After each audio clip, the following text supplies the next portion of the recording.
the record, State of Arizona versus Daybell. The parties are present. The jury is not present. We ready to bring in the jury? Sure, Judge, just a couple things. One, the first witness is Special Agent Nicholas Balance. We do have a prior ruling on that. I would like to request that the FTR be sealed and any video by the media have him blurred for the prior court order. So it's order directing that this particular witness, in order to not compromise other investigations that he may be involved in, the media is precluded from showing his image, whether they blur him or just focus on another area of the courtroom is up to them, but they're not to broadcast his face or what he looks like. And so we would ask that FTR as well be sealed. I'll order that his portion of the testimony be sealed on the FTR. Anything else? Just one other thing, Your Honor, outside the presence of the jury. We previously yesterday admitted redacted affidavits. For appellate purposes, I'm just going to ask to admit Exhibit 161, 163, and 168, which are the full actual affidavits, unredacted, just for appellate purposes only. Numbers again, 161 through 163. Sorry, 161, 163, and 168. All right, 161, 163, 168 are admitted for the record. They're not to go back to the jury. Thank you. Anything from the defense before we bring the jury in? Yes, Your Honor. I would also like to include the letter from Tammy Lachik that she's unavailable to testify to be admitted for appellate purposes as well. Is it marked? I thought I had a copy. I will get a copy to you guys. All right, we can mark it, and once it's marked, we'll take that up. Okay. No, that's a different one. Okay, let's bring the jury in. You want to get your witness ready? Do you have one in your file? I never saw it.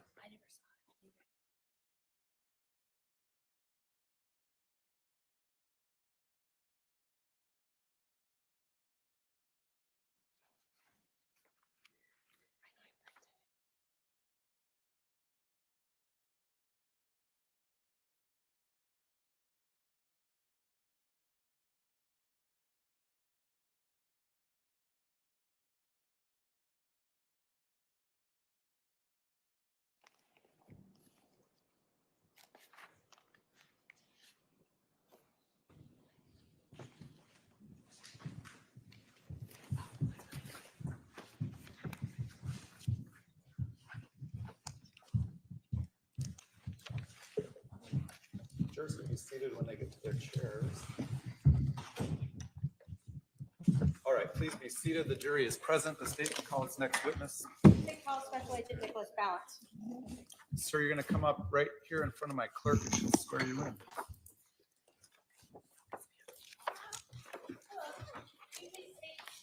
Your first and last name?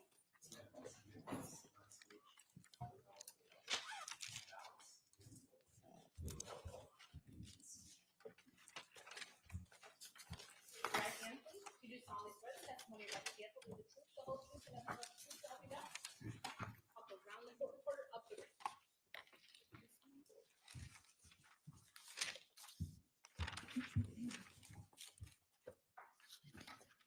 Go ahead.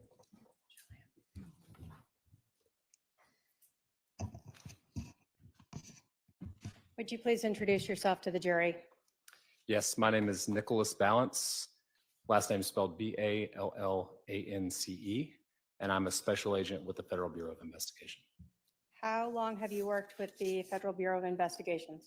Since June of 2016. What are the different jobs you've held while working there? So I've served as a special agent as well as a period of time as a supervisory special agent.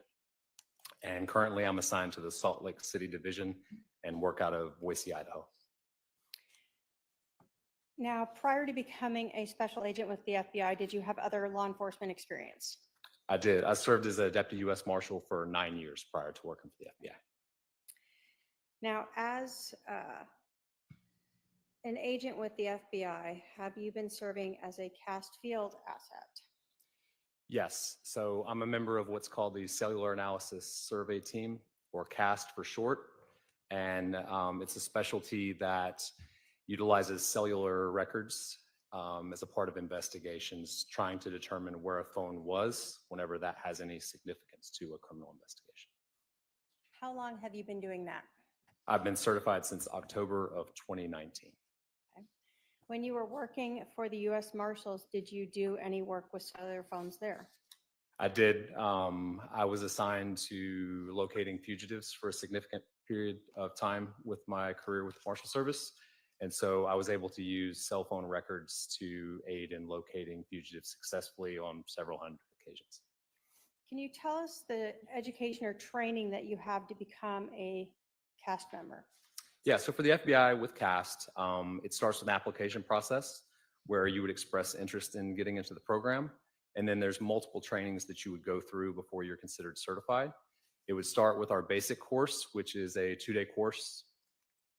During that course, you're looking at cellular theory and discussing the different cellular providers that, the major ones in the United States, and looking at records and putting those records onto a map.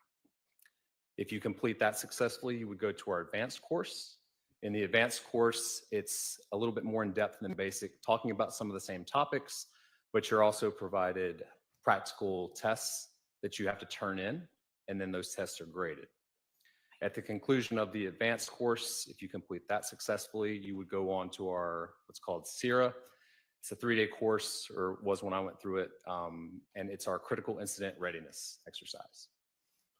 So as a part of that training, there's no instruction. You're just presented with problems and practical scenarios that you would have to go through, map out records, and reach a conclusion. And it's supposed to simulate like a command post style environment where you're getting information rapidly as a part of the training in a short duration. If you complete that course, you would go to our 4-week certification, and that is extensive classroom lecture that includes radio frequency professors that are teaching about in the field of radio frequency.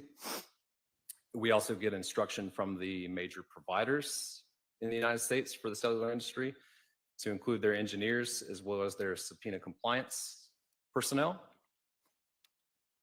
On top of that, we have a practical exercise that's assigned to us that we have to work from beginning to end, that culminates into testifying at the end and presenting a report and being challenged on that report, both by prosecution and defense that are simulated role players.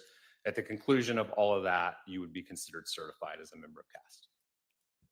Do you have any annual recertification types of trainings to remain active as a cast member? Yes, so we have to complete a certain number of record analysis during that each year.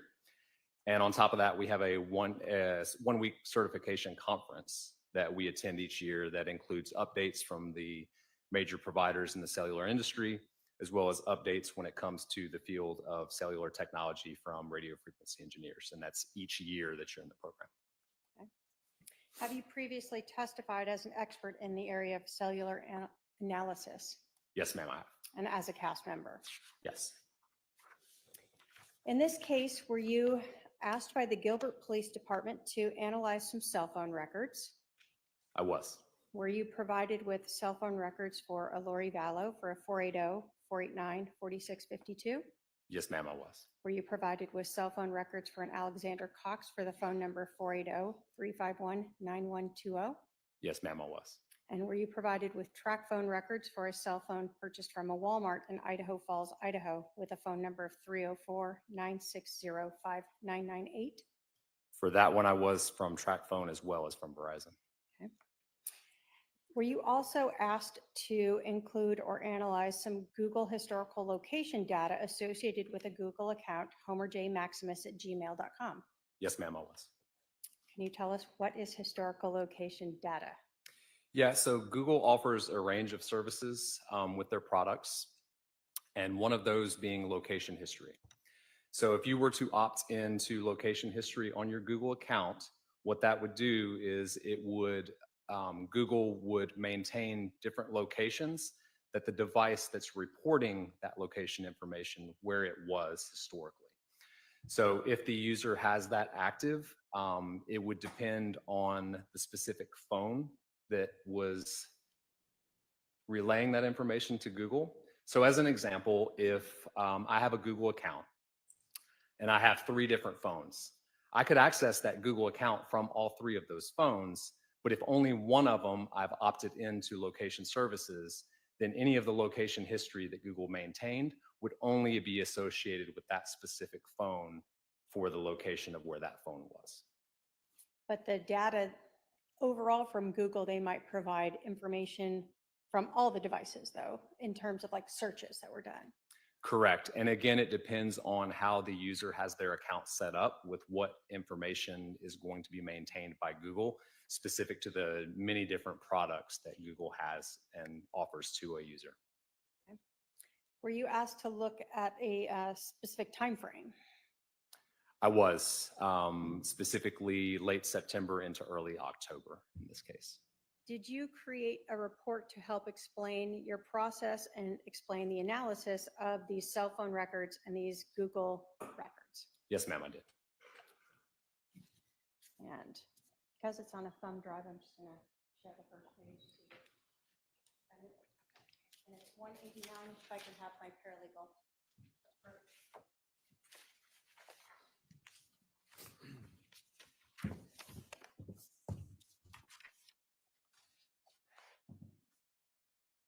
Does that look like your report that you created in response to the request by Gilbert Police Department? Yes, ma'am, it does. State will move to admit Exhibit 189. Any objection to 189?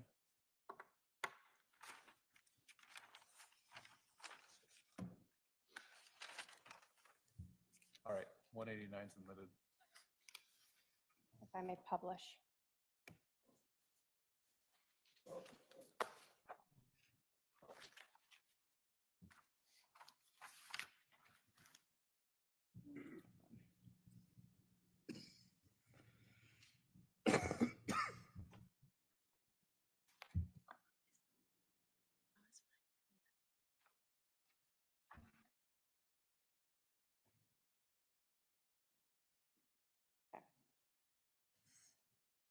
So starting on the first page of your report here, what did you include here for us to understand as part of your analysis and review of devices and phones? So this is basically the cover sheet that I would put on all my reports, and it's showing the specific accounts that I did analysis for. So in this case, the 3 telephone numbers are listed at the top, one ending 4652, one ending 9120, and one ending 5998. Additionally, in this case, since I analyzed Google location history, the account that Google location history was associated with is listed. That's the homerjmaximus@gmail.com.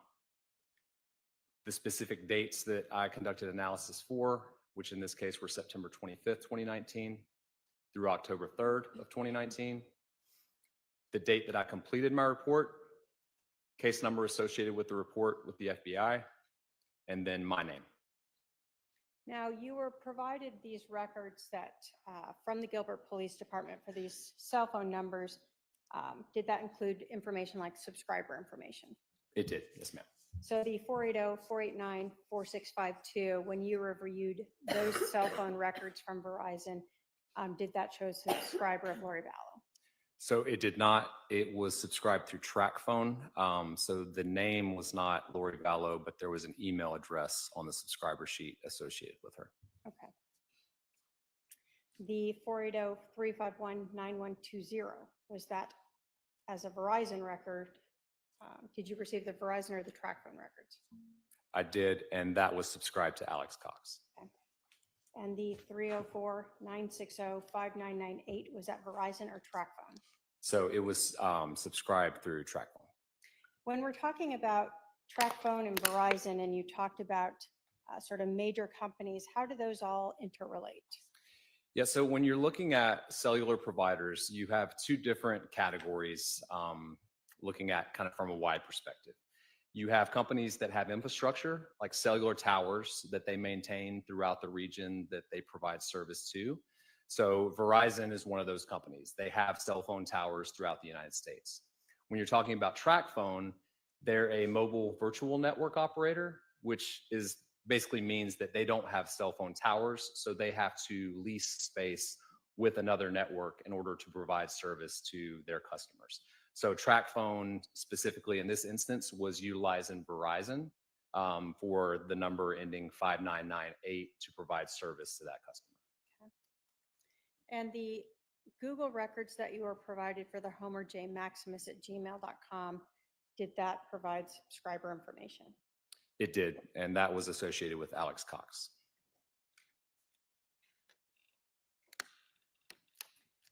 The second page of your report, what is this telling us about in terms of your analysis and explanation?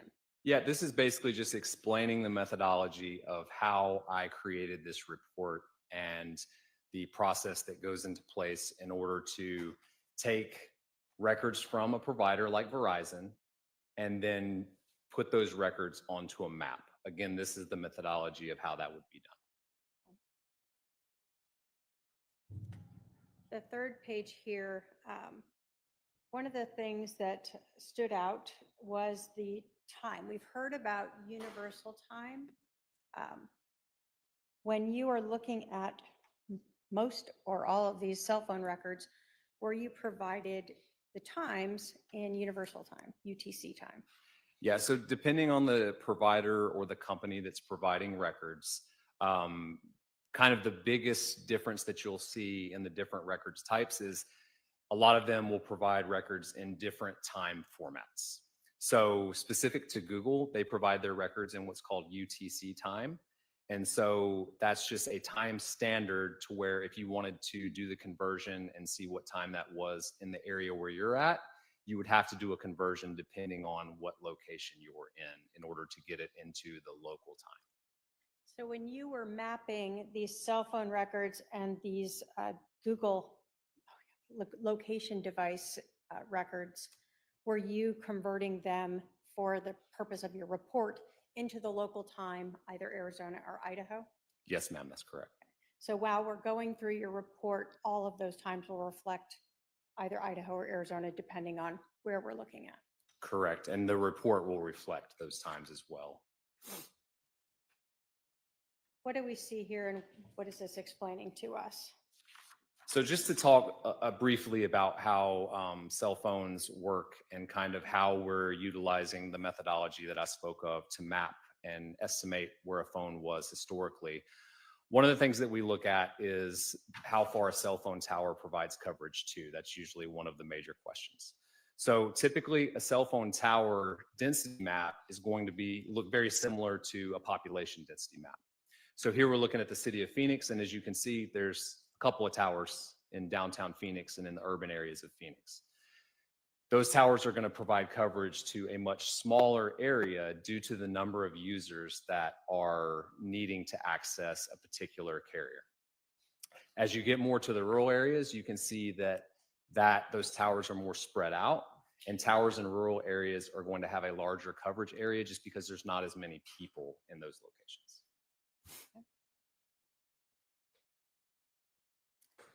And what is this page 5 reflecting?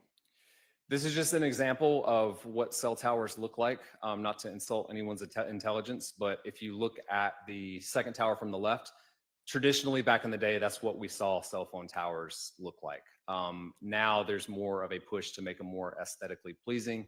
So as you can see, like with the cactus, that's actually a cell phone tower, trying to disguise it so it's not looking like you have all this different metal around an area.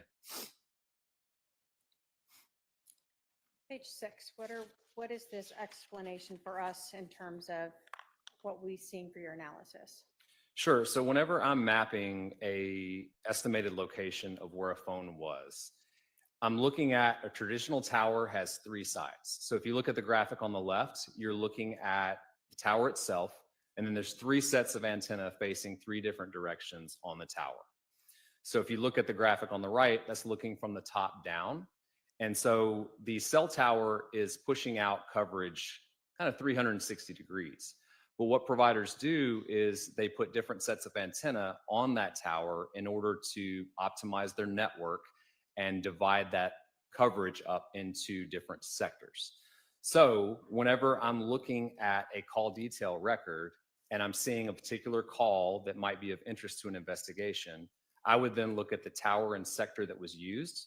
So that way I can plot that tower onto a map and I can see what direction from the tower that specific sector is providing coverage to. So again, this is a traditional tower, but it's divided into 3 equal parts with sector 1, 2, and 3. And in my tower list, I'm able to see the tower that was used, and I'm able to see what's called an azimuth, which if you're not familiar with that, it's basically just showing me what the center line of a sector, what direction it is coming from the tower.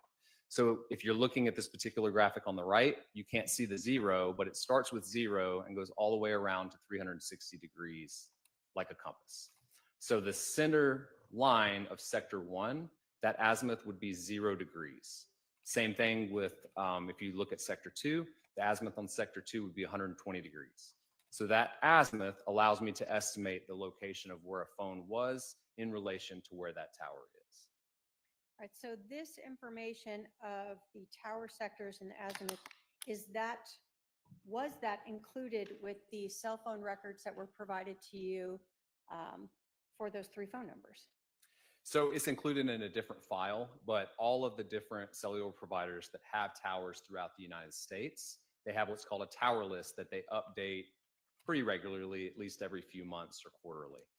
So in conjunction with the call detail records that show me who was called, at what date and time, what tower was used, I can marry that up with the tower list, and then I can have an estimate of where that phone was whenever it had that specific interaction with the network. So someone like Verizon will provide you with, for that specific phone number, calls made and what tower they're using, and then you're able to then get the location of that tower from Verizon to map it. Correct. If you think about, and everybody can still do this online, but back in the day when you had your cell phone, each billing cycle, you would get that bill in the mail. And it would be fairly thick because it included all the different calls that were made on that account. And so the call detail records are very similar to that. We can see the date and time. We can see that it was a voice call. We can see the direction, if it's incoming or if it's outgoing. We can see the associated number. But what you don't see on that bill is the tower information. So the call detail records that we obtain as law enforcement, they include those columns, and those columns allow me to know at a specific date and time, this tower and sector was used, and then I can marry that up with the tower list and provide that estimated location of where a phone was. So what do we see here on page 7? We have a legend for us. Yeah, so this is depicting how I'm going to display different pieces of information on my report. So starting at the top, you're looking at Verizon towers are going to be represented with red dots. That's going to be important because when I talked about before, where you're looking at the density of Phoenix and towers are going to provide coverage to a smaller footprint in an urban area where there's towers close by, it's important to note where other towers are in relation to the one used. Because typically what we see is that a tower provides coverage to the next tower. So that's what allows me to estimate the coverage area of a tower and sector that was used for a particular interaction. Next, we see how we would represent the tower and sector. So the blue, black, and the red are going to be the 3 different phones in this case.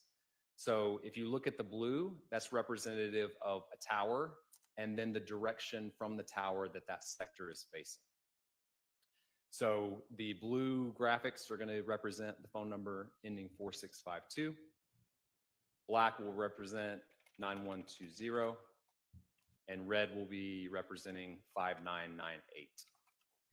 Additionally, you see to the right the call information box. So whenever a phone has an interaction, you have that line in a call detail record, just like I talked about on the phone bill. I'm going to represent that particular call with the information that's provided from the carrier here. So you'll see the tower information at the top, the target number that is associated with, so what record that particular line came from, what account, the date and time, direction of the call, duration of the call, type of the transaction, the word I mentioned earlier, azimuth, which gives us the direction from the tower that that specific interaction took place, and then the associated number. And then additionally to the left, you'll see a call information box where there's data interactions between a phone and a network. There's less information there, but you'll at least see the date and time and the direction from the tower that that sector faces. So these are things we will see in the mapping that you did for this case. Yes, ma'am, that's correct. Oops, hold on.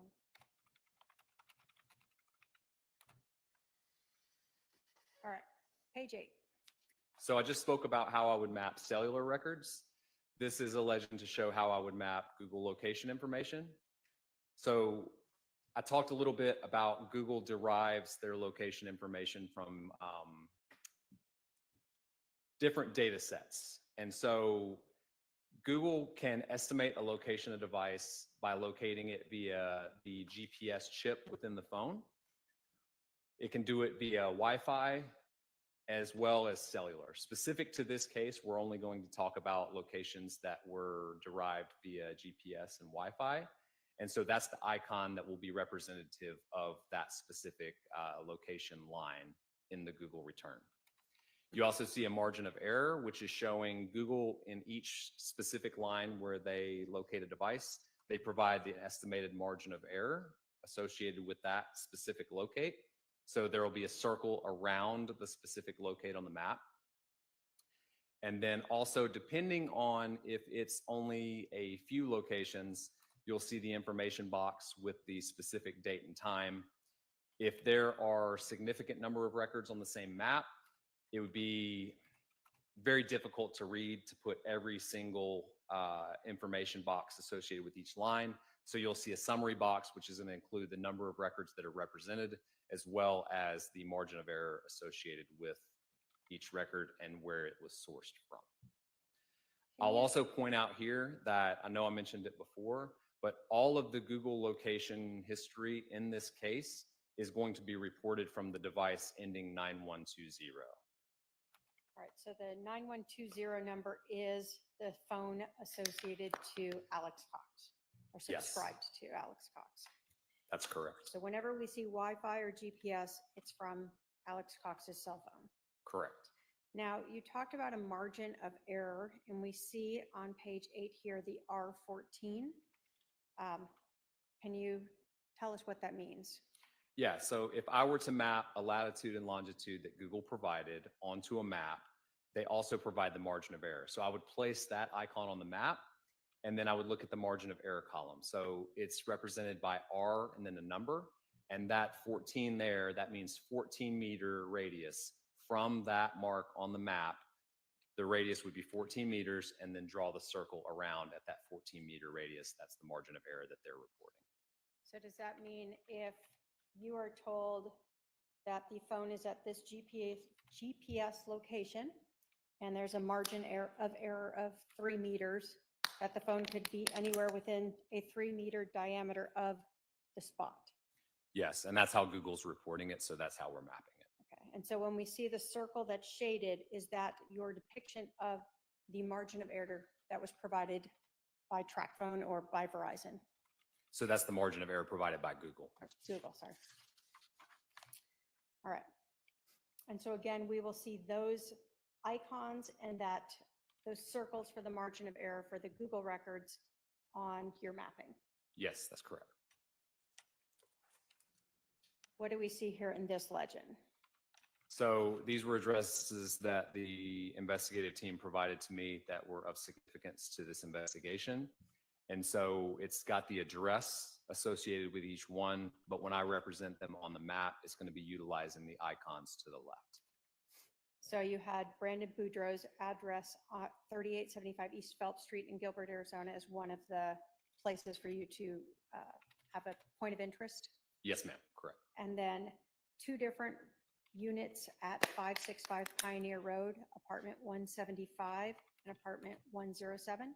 Yes, ma'am, that's correct. And then a self-storage plus on Airport Road in Rexburg, Idaho. Yes, ma'am, correct. And then a Walmart at Idaho Falls, Idaho. Yes, ma'am. And then also a Melani Boudreaux residence in Gilbert, Arizona. Yes, ma'am.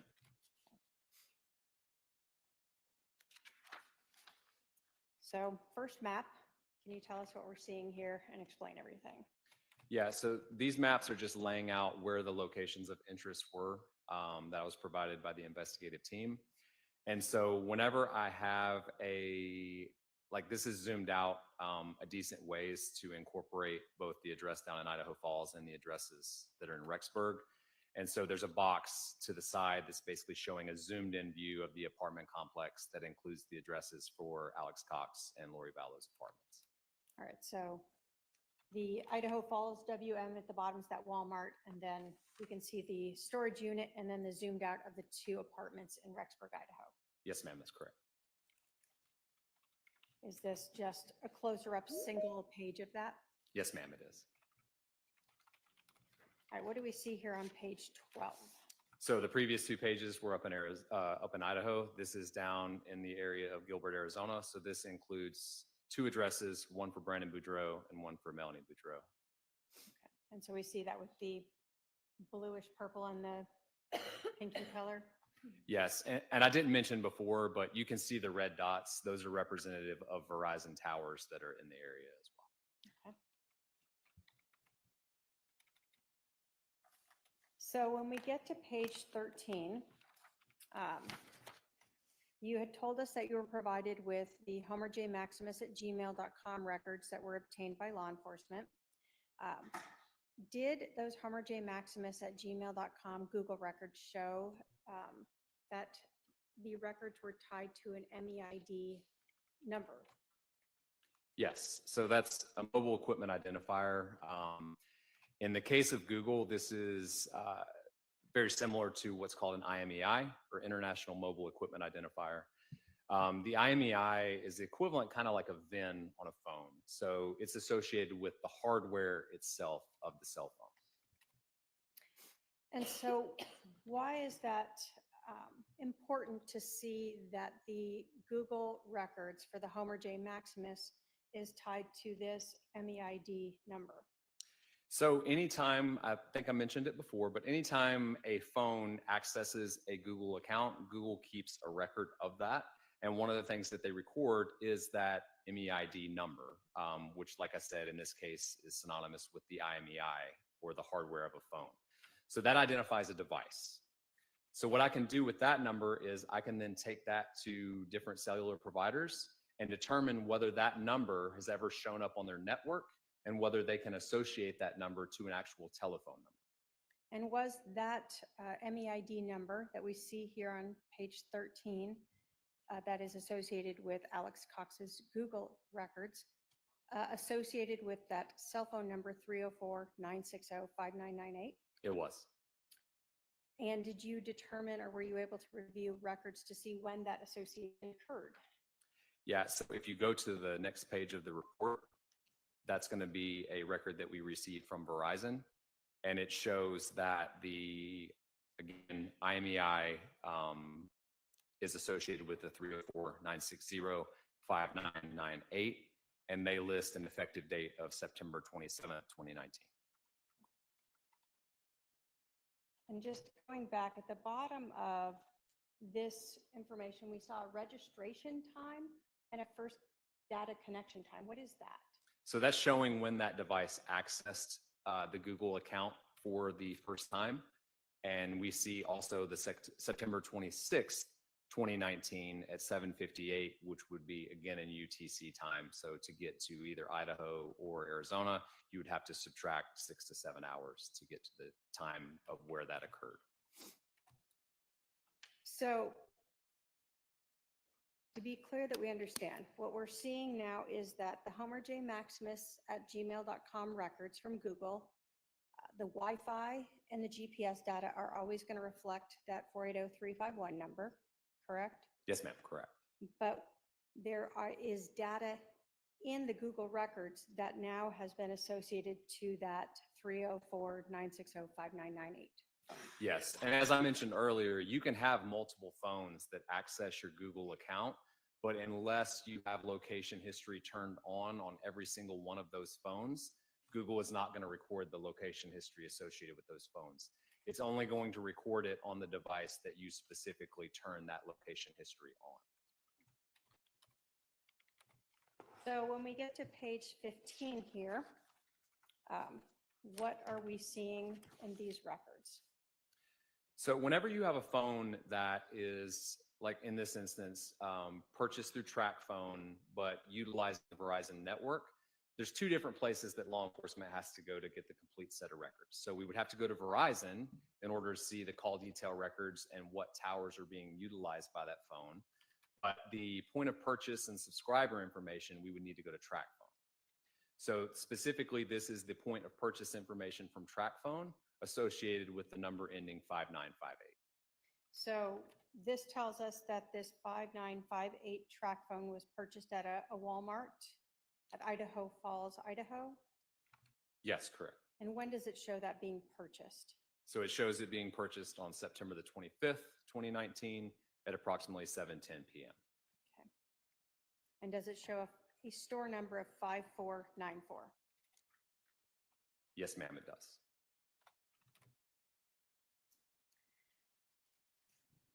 So when we get to page 16, we start to see those icons for the Wi-Fi.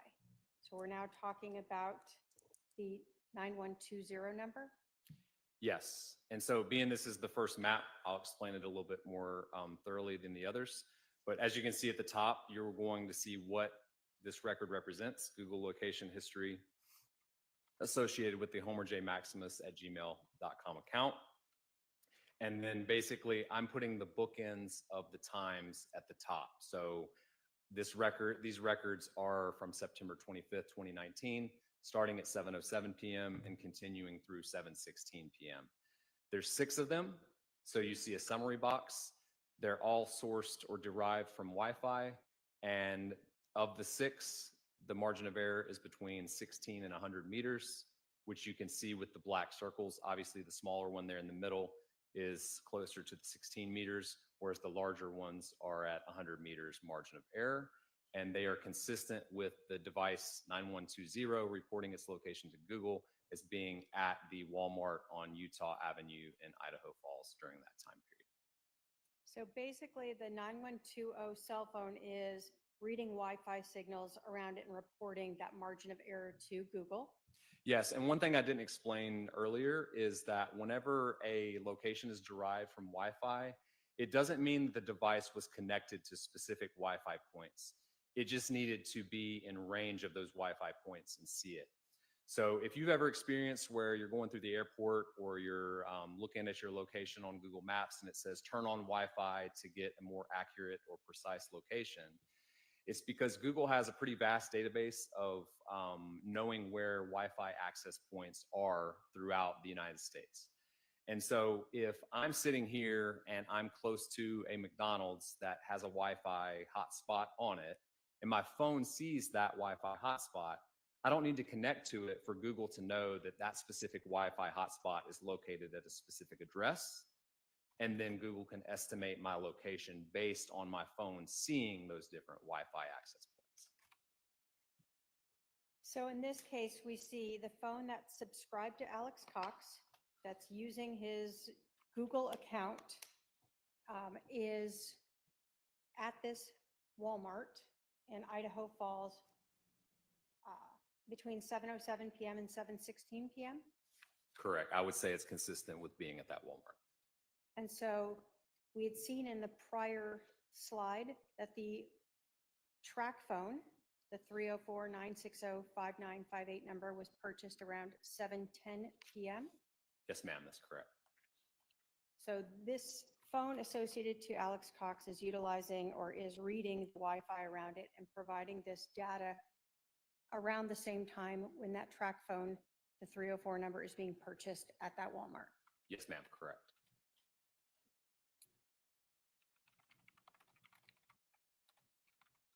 What does this next map show us, page 17?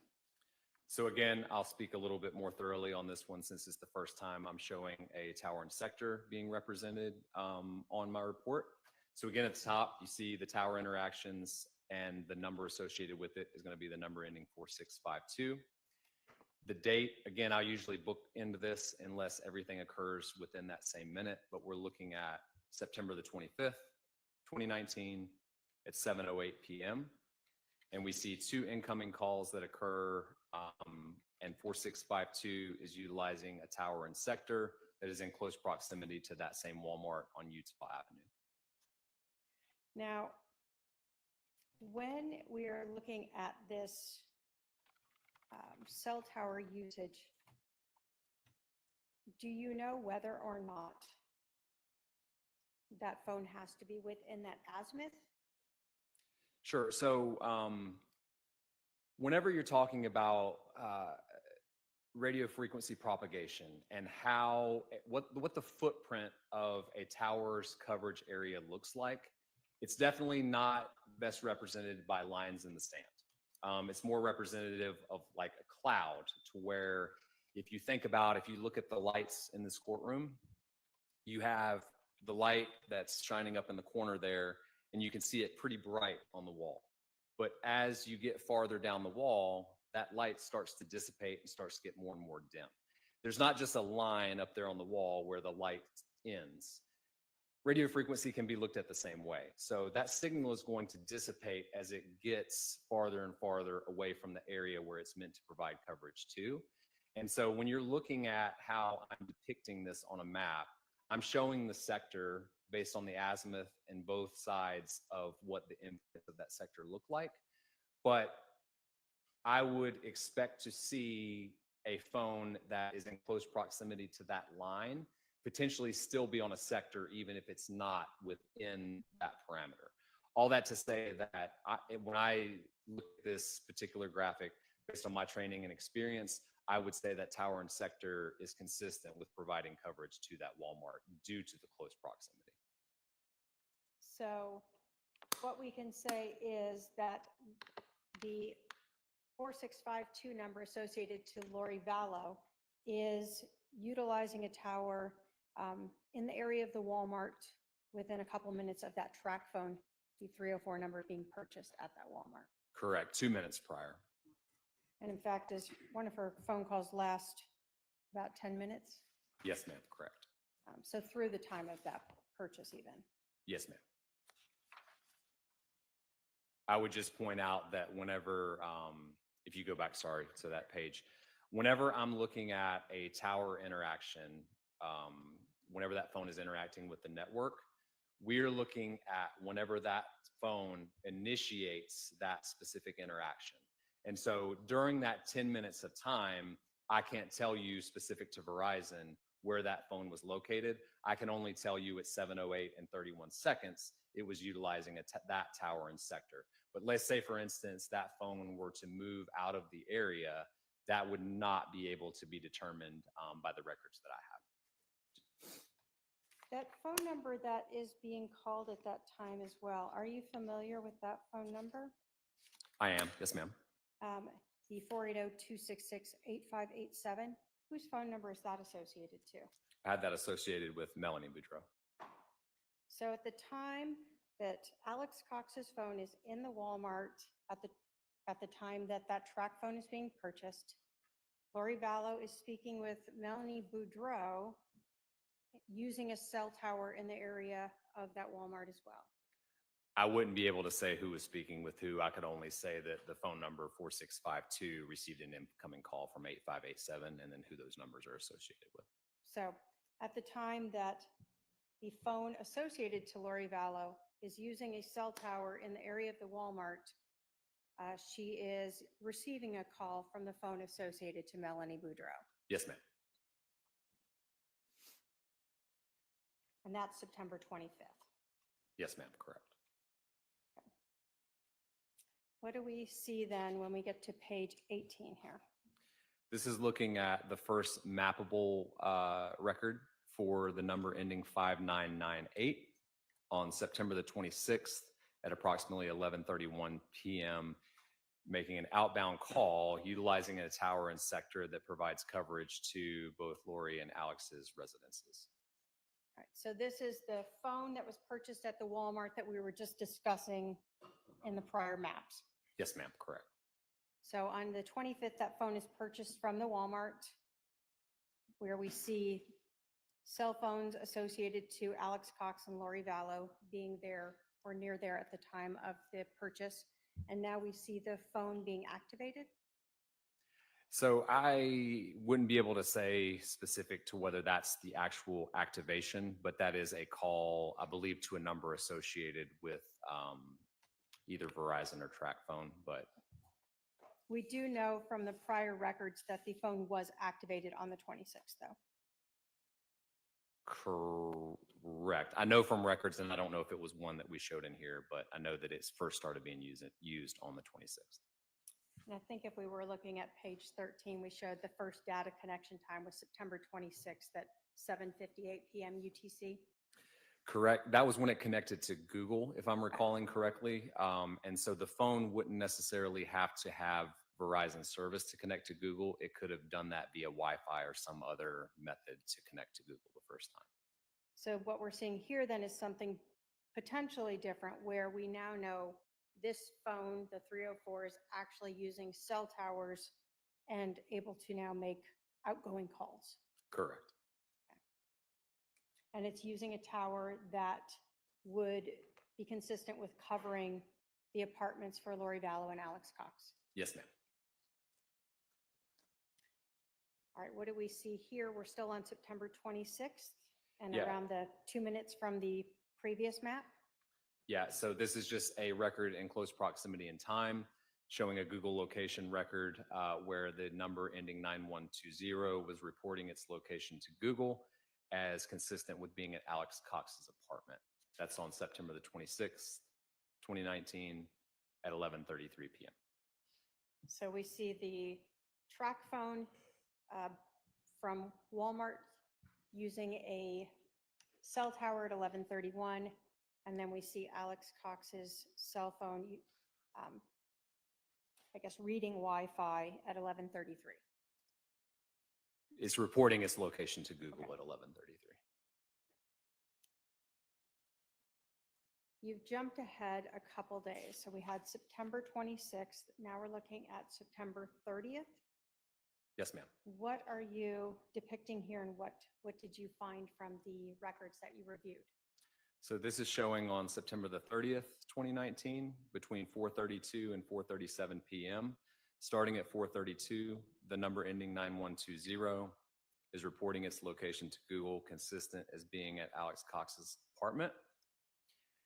And then showing movement at 4:34, and by 4:36, the 9120 phone is reporting its location to Google, consistent with being at Lori Vallow's apartment. And so that's where, when we're looking at that R15, that's the margin of error of 15 meters. Yes, ma'am, correct. So the phone is within 15 meters of being at Lori Vallow's. That's what Google is reporting.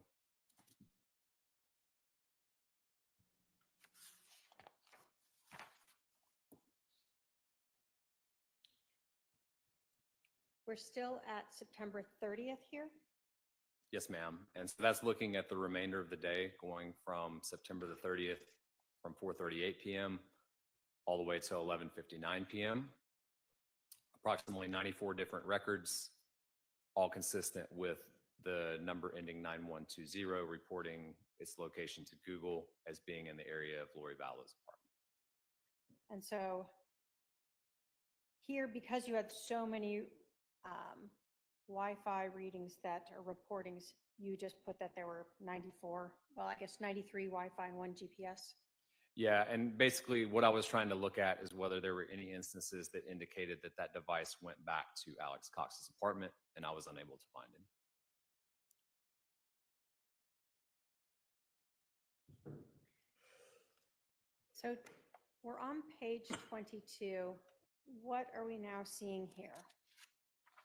So again, at the top, I'm basically bookending the dates and times. So we're looking at two different uses of the Verizon network by the number ending 5998.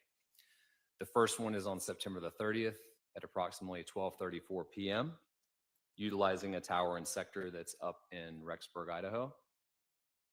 And then the next use that we see is October the 1st, 2019, the same phone number ending 5998, using a tower and sector consistent with being down in Arizona.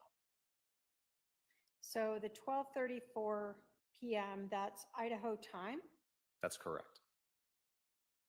So when we looked at the movement, that would be before we saw the 9120 phone associated to Alex Cox moving from Alex Cox's apartment to Lori Vallow's?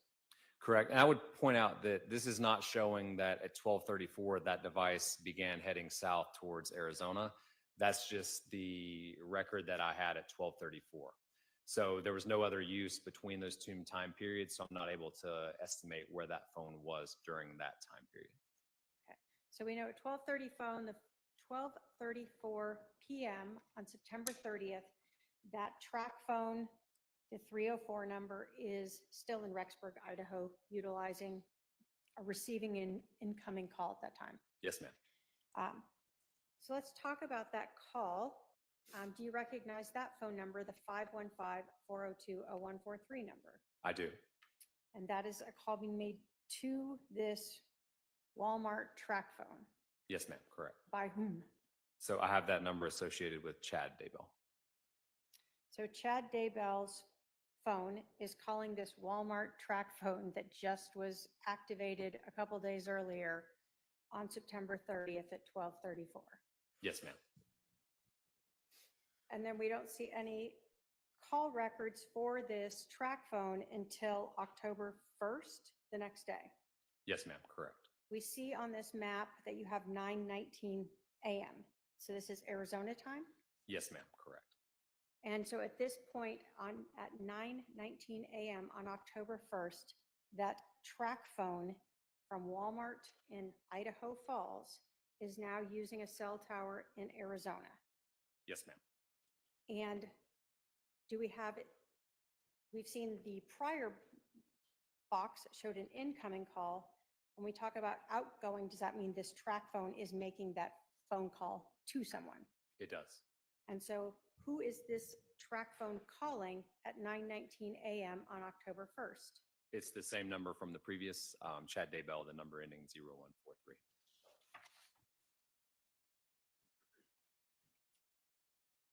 So map 23, what do we see here?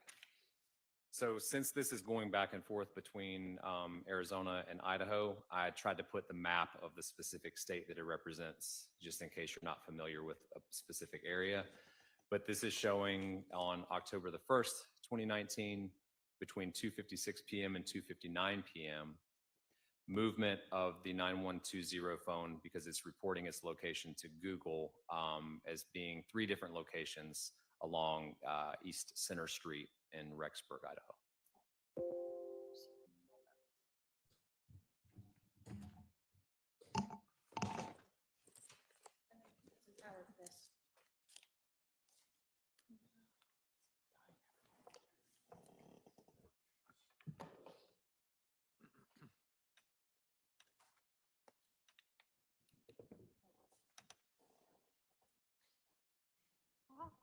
All right, so October 1st, 2:56 p.m. to 2:59 p.m. Idaho time, we see the 480-351 number associated to Alex Cox. His Google is reporting this location data.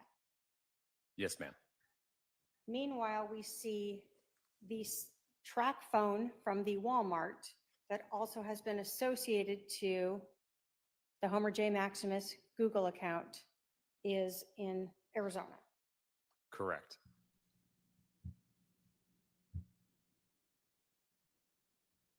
What do we see in this next map? So this is looking at October the 1st, 2019, from 3:10 p.m. to 3:36 p.m. The 9120 phone is reporting its location to Google, consistent with being in the area of the Self-Storage Plus in Rexburg, Idaho. So did you ever view video from the self-storage unit from this time period of October 1st, 2nd, and 3rd? I believe I did, but it's been some time since then. You show some records there, so you were provided at least with information let me ask you this. Were you provided with information that Lori Vallow had rented a storage unit at this location at 433 Airport Road in Rexburg, Idaho? I was, and one of those pieces of information was the receipt that you can see on the that page of the report. And so when we're talking about the relevance of this, it was one of the locations in the original map that you were asked to look at during this time period. Yes, ma'am, correct.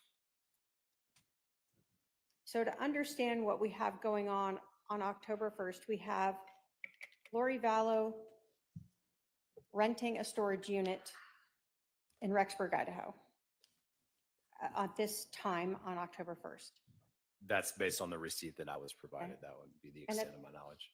At the same time, you have the cell phone associated to Alex Cox reporting Wi-Fi and GPS location data to the Google at the same time that this is all, that Lori Vallow is renting this unit. Yes, ma'am, correct.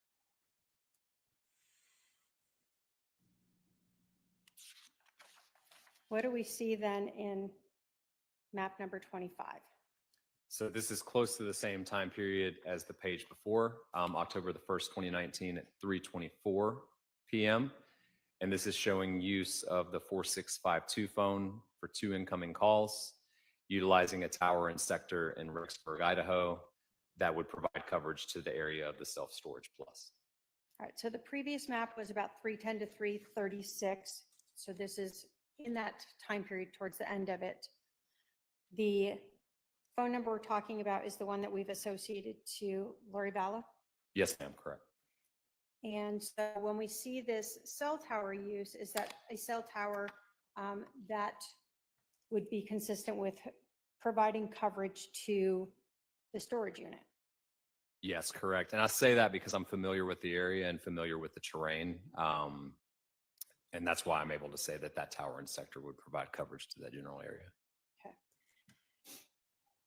Now, when we're looking at this time, we see 3:24 p.m. Idaho time. What would that be Arizona time? So Arizona is 1 hour behind, so that'd be about 2:24. So at 2:24 Arizona time, this 480-266-8587 number is calling Lori Vallow's cell phone. Correct. And is that 480-266-8587 number the one you told us is associated to Melani Boudreaux? Yes, ma'am. And so all of this is going on while we also see Alex Cox's cell phone providing that GPS and Wi-Fi data for being in the area of that storage unit as well. Yes, ma'am.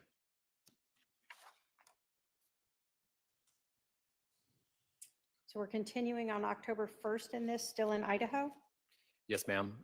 This is October 1st at 5:17 p.m. Again, the 9120 phone is reporting its location to Google, consistent with being in the area of the Rexburg, Idaho temple.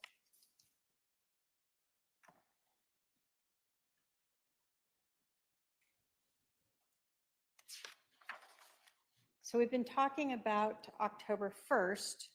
When we get to page 27, are we now on October 2nd? Yes, ma'am. So we had some cell phone or one cell tower use by that Walmart track phone on October 1st. Are you now reflecting cell tower usage by that track phone on October 2nd? Yes, ma'am. So this is showing records associated with the 5998 number between October 2nd, between 7:02 and 7:20. Starting over on the left side using a tower, 2 different sectors on a tower, 7:02 to 7:09 on the sector facing west. And then we see a shift at about 7:17 to utilization of the tower facing north-northeast, sector facing north-northeast, excuse me. Then by 7:19, we start to see use of a tower and sector that's just east of that location. My examination of these records, I would say it's consistent with that device likely moving eastbound. Okay. So from 7:02 to about 7:18, the Walmart track phone from Idaho Falls, Idaho, is using cell towers in the area of Melani Boudreaux's residence. Yes, ma'am, that's correct. And then after 7/18, that cell phone, track phone from Walmart in Idaho Falls, Idaho, is now utilizing a cell tower closer to Brandon Boudreaux's residence. Yes, ma'am.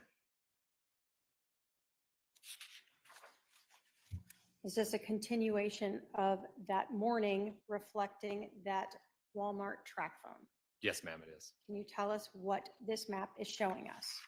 So this is showing the same thing, the 5998 phone on October 2nd between 7:22 and 7:24, utilizing two different towers, and specifically the tower more in the middle of the page, two different sectors on that tower, consistent with being in the area of Brandon Boudreaux's residence. So from 7/22 to 7/24, we're seeing cell tower use from that Walmart track phone, consistent with it being in the area of Brandon Boudreaux's residence. Yes, ma'am. And this is the same cell phone we're talking about that has been associated to Alexander Cox's homerjmaximus@gmail.com Google account. Yes, ma'am.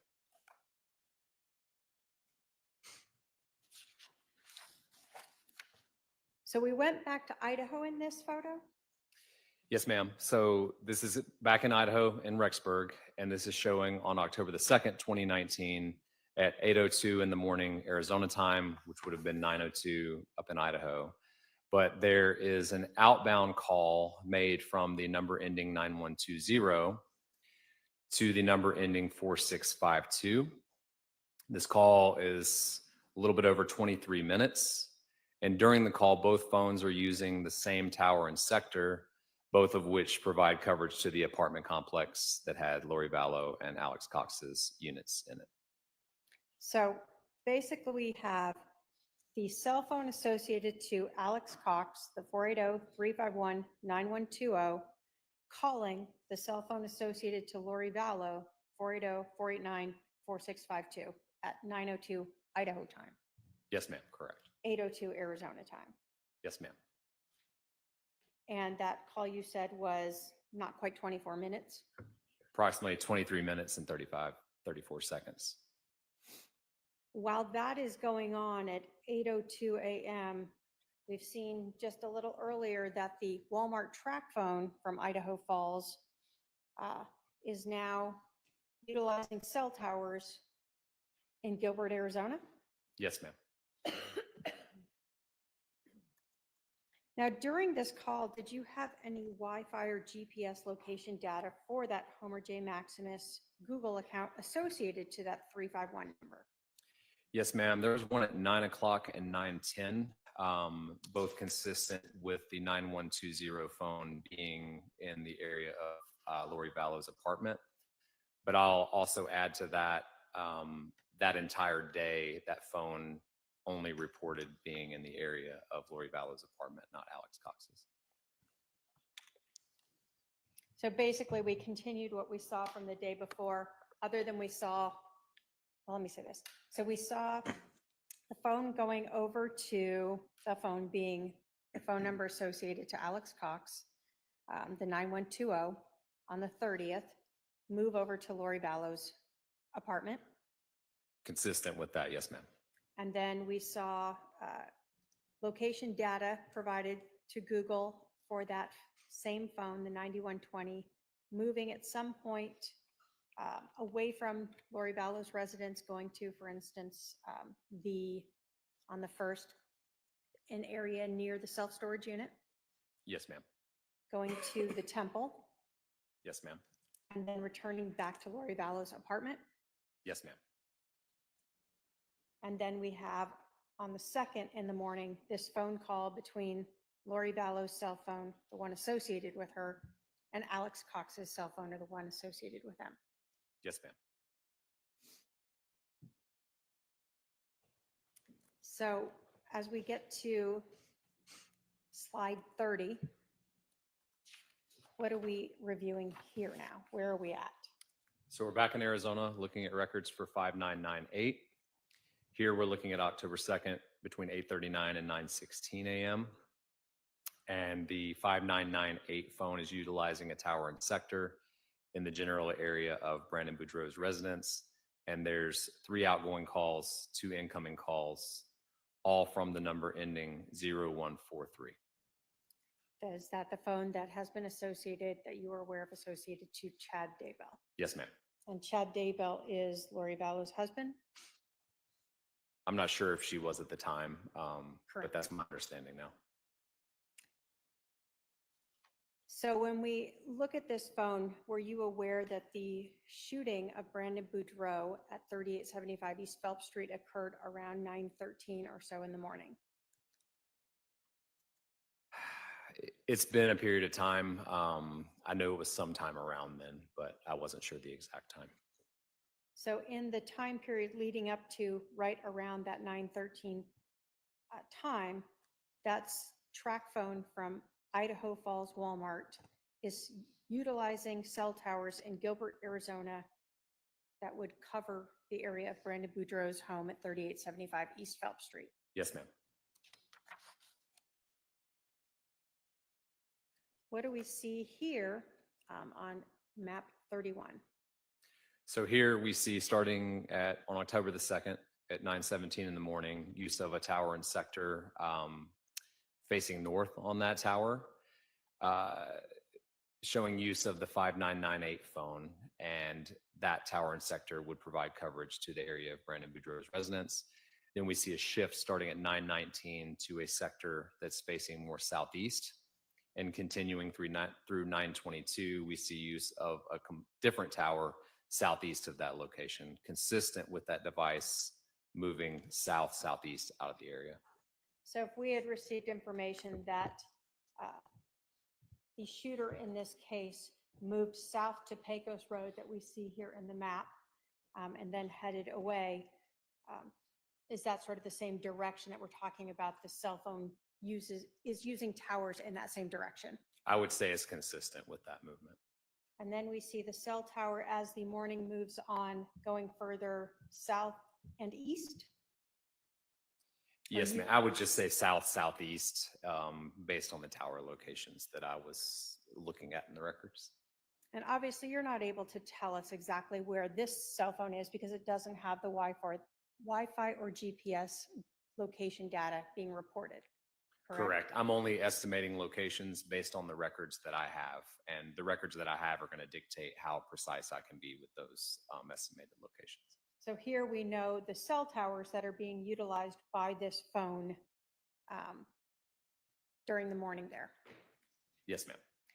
And again, when we look at these phone calls, incoming and outgoing, were all of them being made or received by that same phone number associated to Chad Daybell?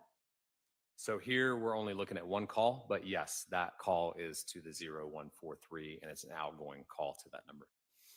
So we have cell towers that are reporting the phone, and then we also have phone calls starting to be made.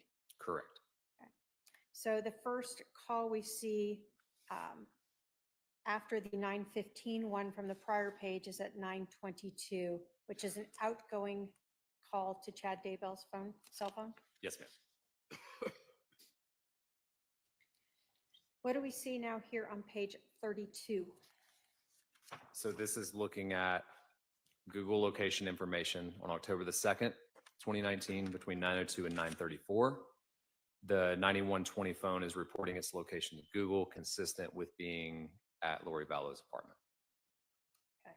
And you've told us that sort of this has been at any time from the 30th when you documented that cell phone associated to Alex Cox, the 9120, moving from Alex Cox's apartment over to Lori Vallow's. From September 30th through this time at 9:34 a.m. on October 2nd, did you ever see the phone move back to Alex Cox's apartment? No, ma'am, I did not.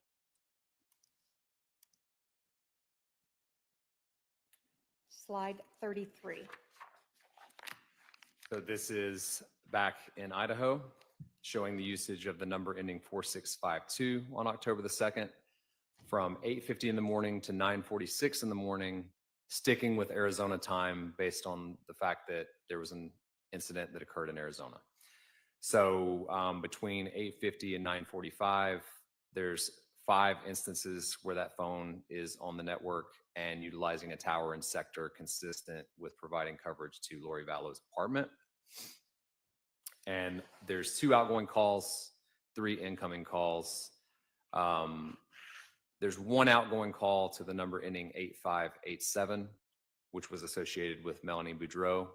That call's a 35-minute call. And then there's 1 outgoing and 3 incomings with 0143.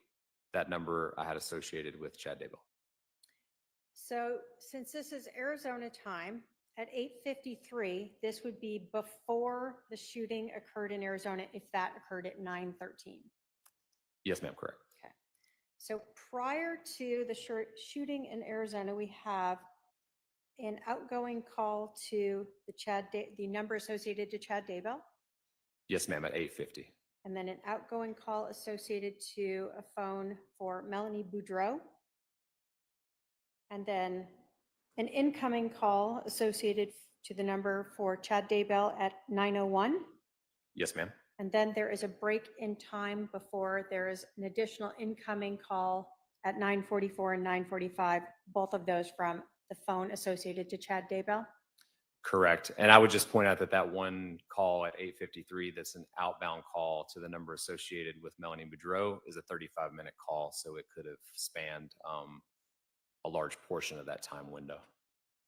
So when we see the incoming call at 9:01, how does that work if she's on the phone outgoing? I need to look at the specific call detail record, but that very well could just be call waiting to where both calls occurred during that same time window. But I wouldn't be able to answer that question with the records I have in front of me. That call's just 2 minutes, 2:09. Yes, ma'am. And then when we see the 9:44, we see that's just a 3-second initial call. And then at 9:45, a 7.5-minute call. Yes, ma'am. Correct.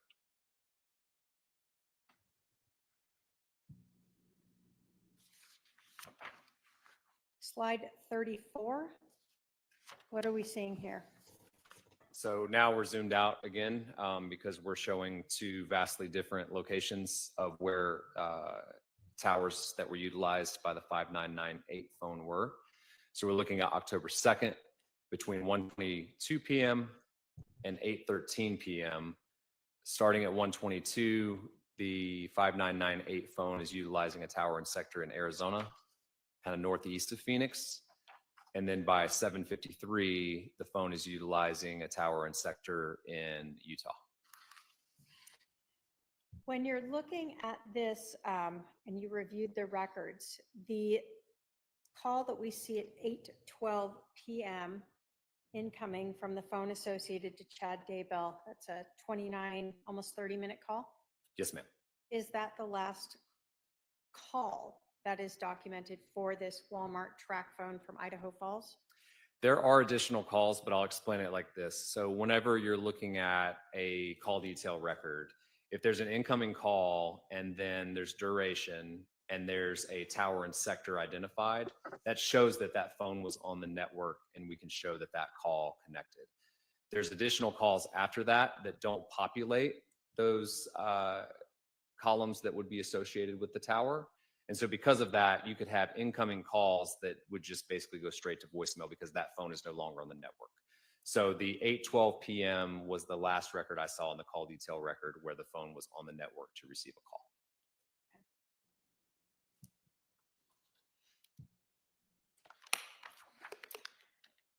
So slide at 35, what state are we in? What are we seeing here? So we're back in Rexburg, Idaho, and we're looking at October 3rd, 2019 at approximately 2:15 p.m. The 9120 phone is reporting its location to Google, consistent with being in the area of the self-storage plus. And so we see 2:15 p.m. Wi-Fi data of that a phone associated to Alex Cox at the self-storage unit. Yes, ma'am, correct. And then were you also provided with video to show that at 2:13 p.m. There are 2 individuals removing a tire and a another item, a bench seat from the storage unit that was rented by Lori Vallow. Yes, ma'am.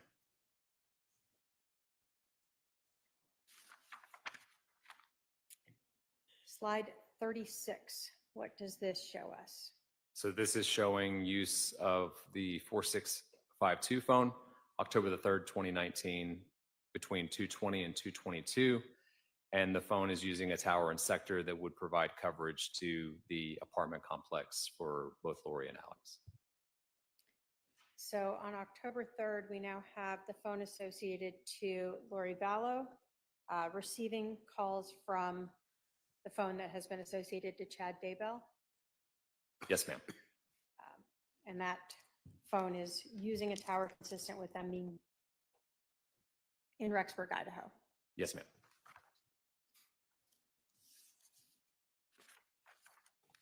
Were there any other network calls that you saw for that phone from the Walmart Idaho Falls track phone? No, not after the call that was made in Utah. And did that end your mapping of the data provided to you by the Gilbert Police Department in relation to this case? Yes, ma'am, it did. State has no other questions for this witness. All right, Cross.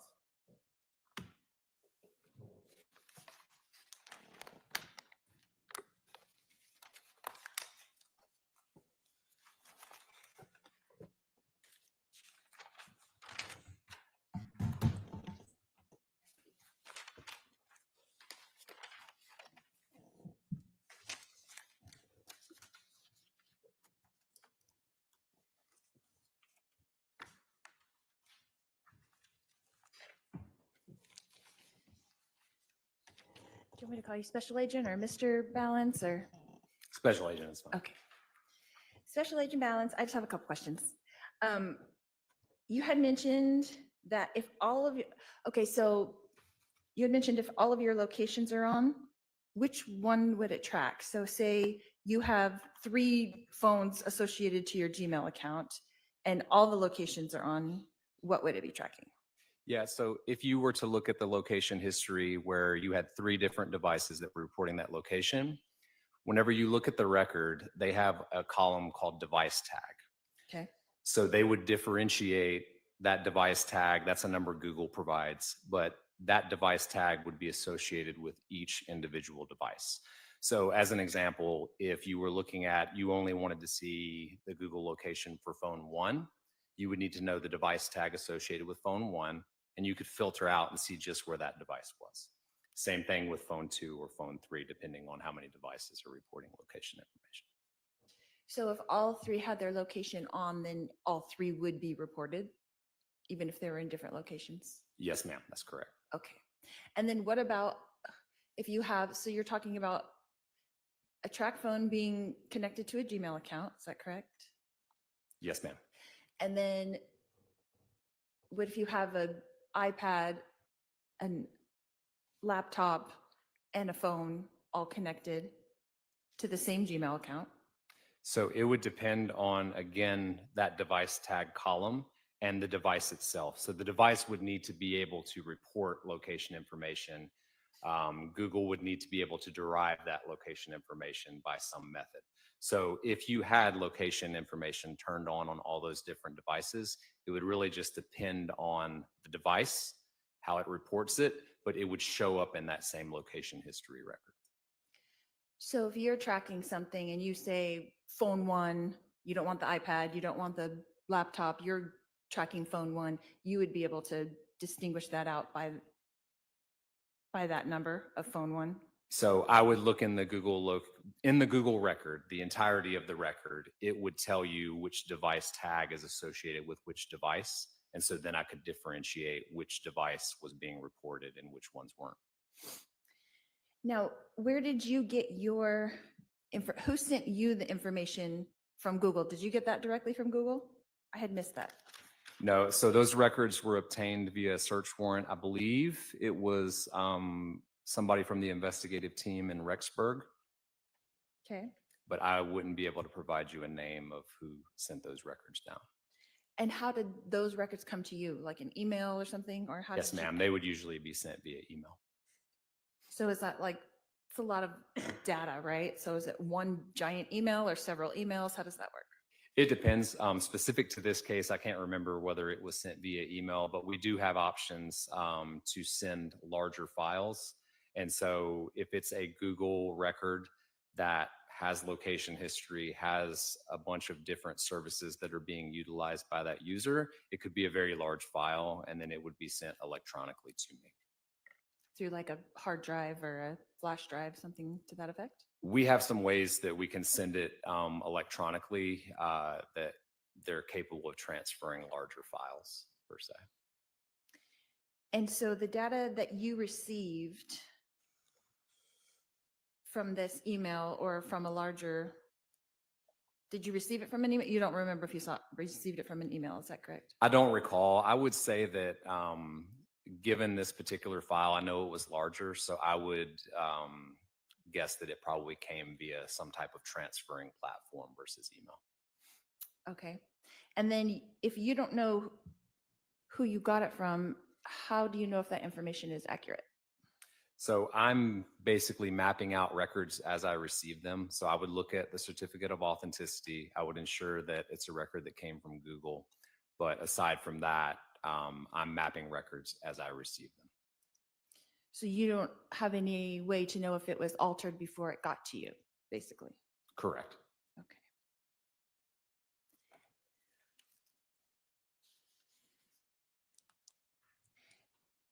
And you're saying that you're getting all of your information directly from Google. So would it be different information if you had the phone itself? Or are you getting all the information from Google that you would have with this phone?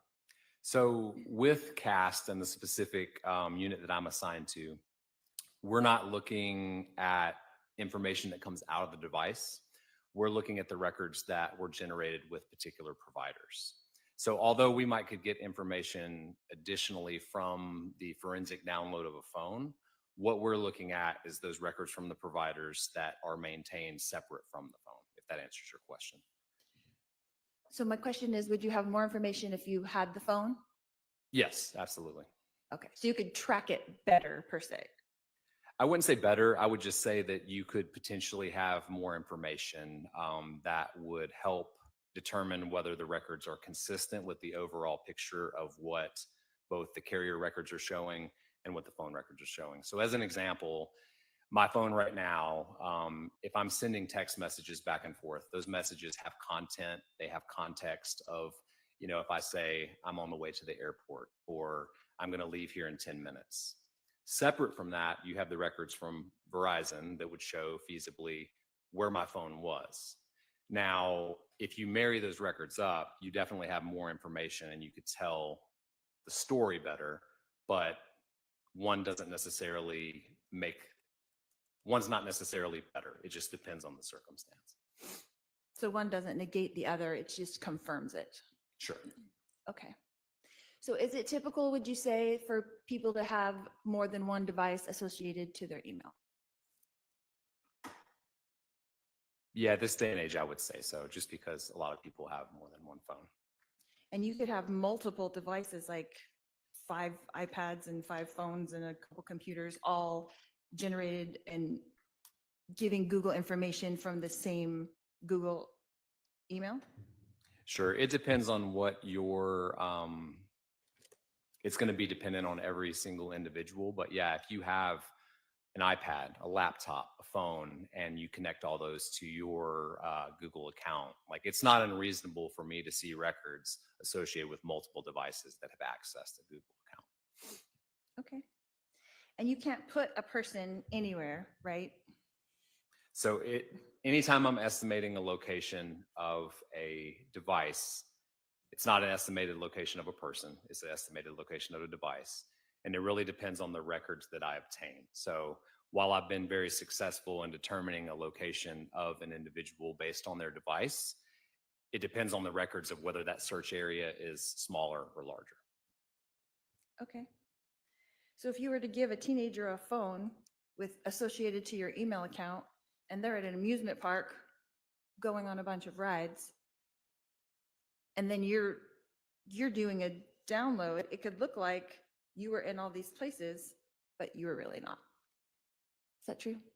Can you rephrase that question a little bit? So if you just had a track phone that was associated to your Gmail account and anyone else had it, it would look like you were in that place. So the device, if the device is reporting to Google its location information, then I would look at those locations that it's reported as the areas where that phone was at a particular date and time. Right. So you can't put a person anywhere, but you are locating the device. Is that correct? Correct. I'm locating a device. Okay.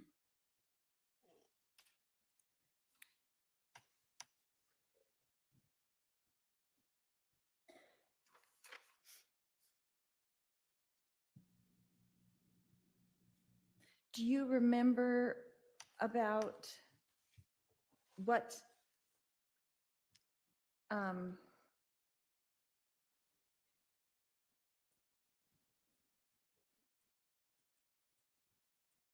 you had said that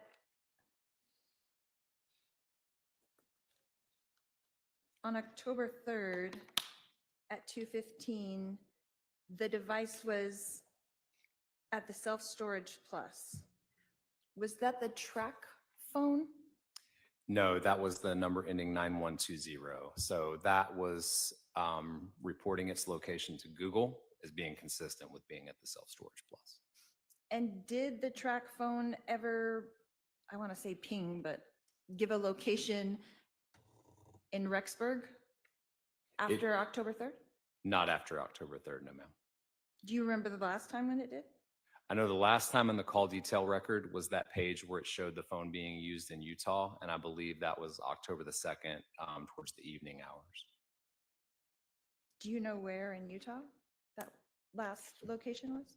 If you were to pull up that page on the report, I could give you the area. I know it was southeast of Salt Lake City. Okay.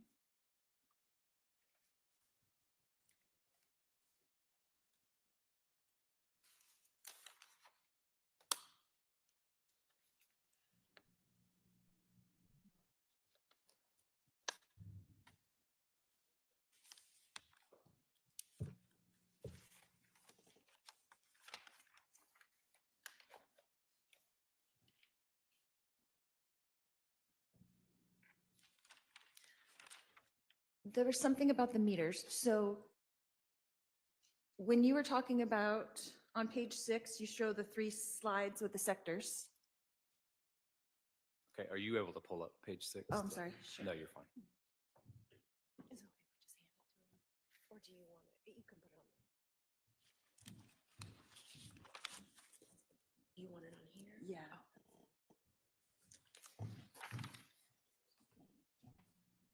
Yeah. I don't know how to work it though.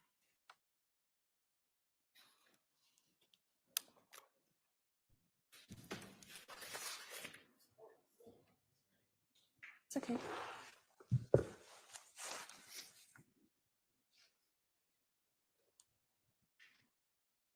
You got Oh, Zoom. technical. And roll the top button. Roll. Oh, sorry. Wait. Oh. Roll it the other way. There we go. Roll. Sorry. I just wanted to ask a question about the meters. Sure. So you had said something about, is that 150 meters in each of those sectors? Was that what I heard? So it's degrees instead of meters. So basically what you're looking at is how a sector is divided up of a tower. And so specific to this one, I think I was mentioning sector 1. And when you talk about the azimuth or direction from the tower that particular sector is facing, you would use that azimuth in degrees to give you that direction. So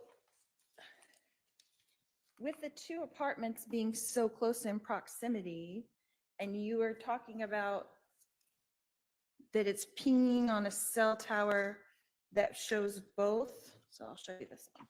I think it's this one. 18.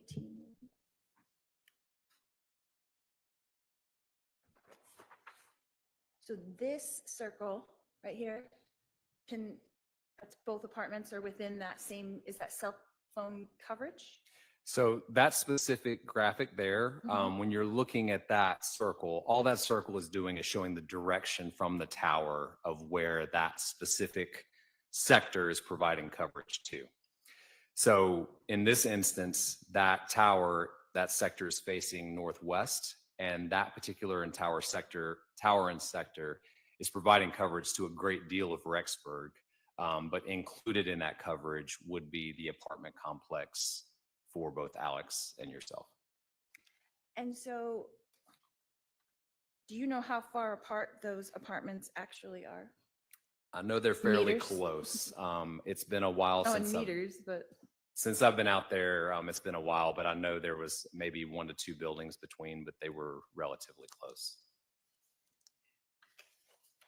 so are you able to tell from location-wise, are you able to tell the difference with a cell phone tower, or is it some other way that do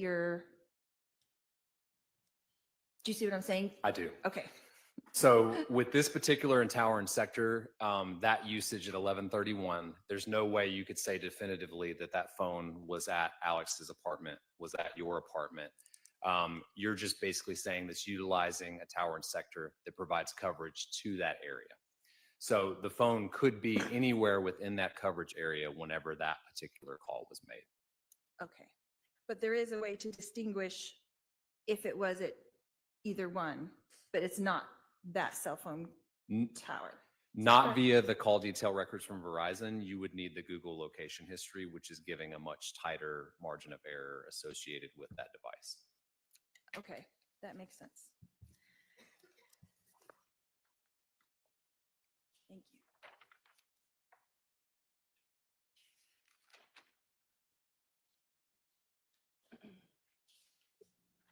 So when you had spoke about the Walmart, I don't know what page that is, but you were showing that according to Google, is that correct? That a phone associated with me and a phone associated with Alex were in that Walmart shopping center?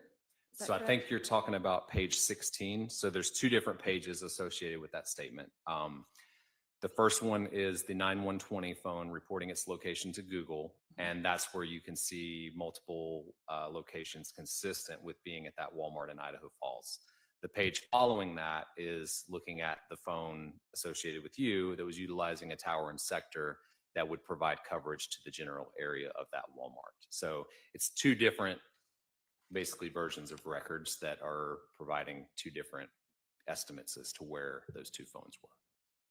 Because one is a phone call, so it has an outgoing tower. Is that correct? So one is looking at the Verizon network, and so it's utilizing that specific tower and sector for that. I can't remember whether it was an incoming or an outgoing call. Whereas the Google location, that's information that that phone is reporting from either GPS or Wi-Fi to Google as where it's located during that same time period. So could it connect to Walmart Wi-Fi? Does Walmart have a Wi-Fi? I don't know. So it wouldn't need to. If Walmart had a Wi-Fi, it doesn't necessarily need to connect to it. It just needs to see it, because when the phone takes a measurement and sees that it's has a certain signal strength from that Walmart Wi-Fi, then it is able to estimate where that phone is, because Google knows where that particular Wi-Fi hotspot is located. Do you have the ability to track someone walking around in a Walmart? I mean, if you looked at the Google, if you're looking historically and you wanted to see, like, did an individual go to a particular aisle in Walmart, I think that would be a stretch, unless it's a very big Walmart and you're just trying to see whether they were in landscaping or over on the grocery side. It all depends on the information that you have in that record from Google. So if those margins of error are super small, you could potentially estimate that. But it really would just depend on the record that you have specific to the device that you're trying to locate. And if you had the actual device, could you pinpoint that more accurately? Again, it would depend on the device and what apps you're running on the device and what all is being potentially stored. So different phones have different ways that they store information. They have different GPS chips inside of them. Apps have different ways that they store information. And so it would really just depend on getting that phone, doing a forensic download of that phone, and seeing what you have.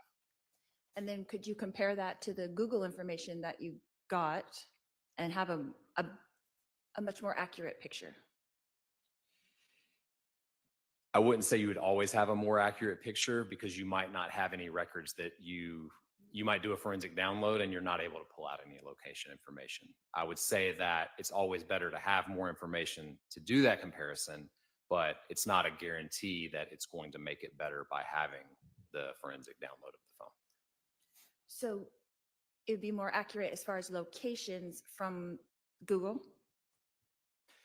I wouldn't say it'd be more accurate. It's a different record, you know? So if you have a Google location record that has a significant number of locations, they're all 2-3 meter hits because you were potentially standing outside, that's going to be pretty precise. But it's kind of speaking in, it really just depends, because you don't know what that record's going to look like until you get it and you review it. So if you don't have your location on, are you able to track where things are, or only if it connects to a Wi-Fi? So again, it's going to depend on the specific app that you're speaking about. So like if you go into your phone, you can turn location services on or off for a lot of different apps. And so whenever I'm evaluating records from places like Google or different applications that have stored that location data. So it really just depends on how you have your specific phone set up and what you've opted into or out of as far as location sharing. Okay.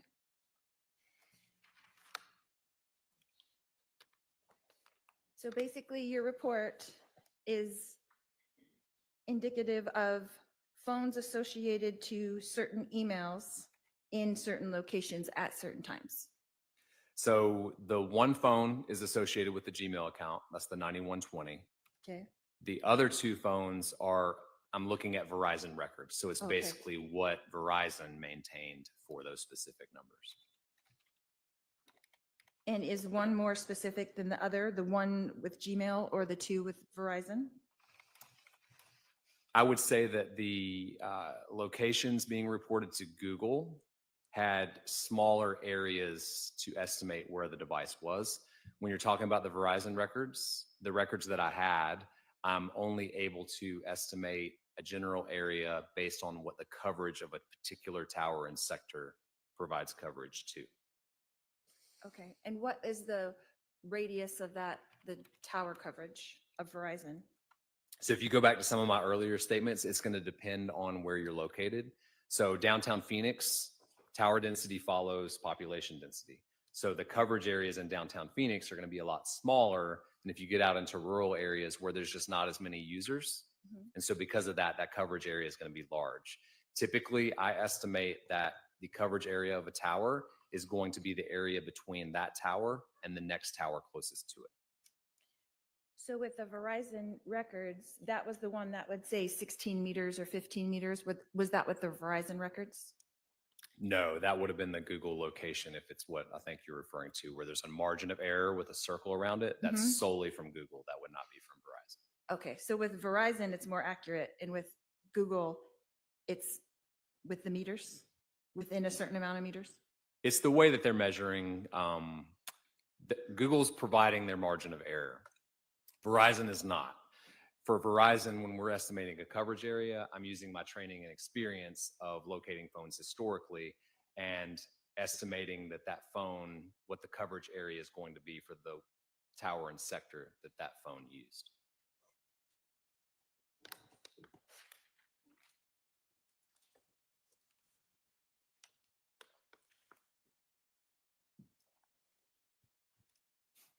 So is it which one, the Gmail or the Verizon that is giving you the information that there was no moving of the phone from one apartment to the other? So whenever I made that statement, it's based off the Google location history. And so what I'm looking at is for a period of time, every Google location, every line in that Google location history record. So whenever I'm looking at those and I don't see that that device has either moved or gone to Alex Cox's apartment, that's all from the Google location record. Right. So if a phone was just in a car driving around, right, then it would show it in movement everywhere that car went. It would depend on if it's reporting its location during that movement. So let's say, for instance, that car left a parking lot of that apartment complex and drove 15 minutes north and then 15 minutes back. As long as there's a Google location record during that 30-minute window, that's where I would be able to say that there was movement. But if there's a record at 9 o'clock in the morning and then there's not another record until 9:30, I can't say definitively that that phone didn't move during that 30-minute window. All I can say is this is where it was at 9 o'clock and this is where it was at 9:30. Because it's not reporting. Correct. Okay. Every estimate that I make is based on there has to be a record in a line of a record for me to determine a potential location.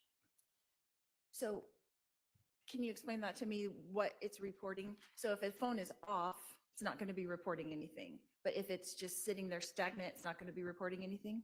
Can you It explain that? depends. Typically, I've seen in records that I've reviewed on a regular basis, if a phone is stationary, it's not going to report as much. If it's moving, it potentially would report more.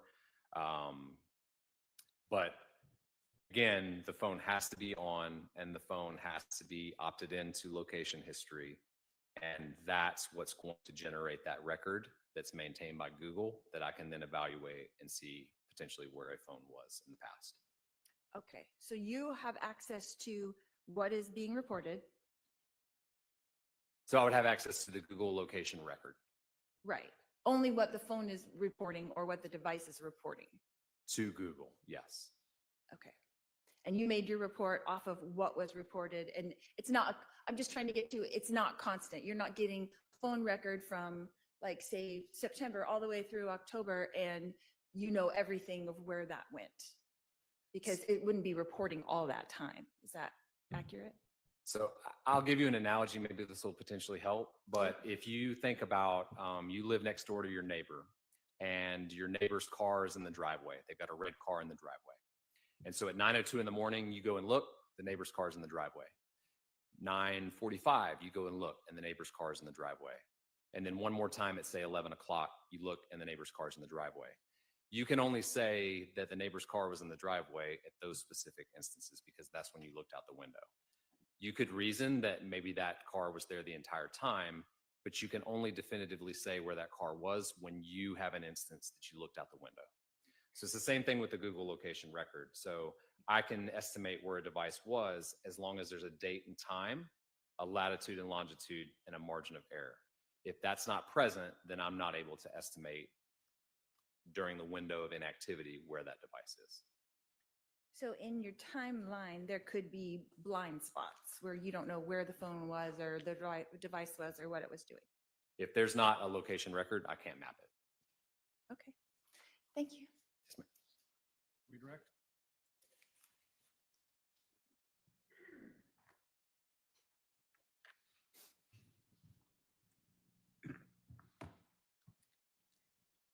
So Detective, in your years working as a cast agent, have you reviewed multiple Google records, Yes, ma'am.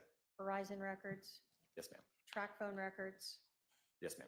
And you told us that part of your process is to always look at the certificate of authenticity. Yes, ma'am. Was that done here? Yes, ma'am. Did anything about these records appear to be unauthentic or modified? No, ma'am. When you are mapping and creating these maps for us, are you just using the data and just showing us what it says? Yes, ma'am. In this case, you were given Alex Cox's Google or Gmail record for the homerjmaximus.com, right? Yes, ma'am. And that included location data. Yes, ma'am. And you were provided with records showing that that Gmail account was associated to the 9120 number. Yes, ma'am. And you were also provided, and those Google records is what gave us the GPS and the Wi-Fi location data for that cell phone, 480-351-9120. Yes, ma'am. Then you also had the Walmart track phone, correct? Yes, ma'am. That phone was not reporting Wi-Fi or GPS data. You did not have any for that phone. No, that phone was not reporting any location information to Google. But based upon the Google records you had for the Homer J. Maximus at gmail.com, you were able to determine that Walmart track phone had accessed and associated with that Homer J. Maximus at gmail.com address. Yes, ma'am. That phone accessed that Gmail account. So when you're talking about the Walmart track phone, all you were able to map on that was cell tower use. Yes, records from Verizon.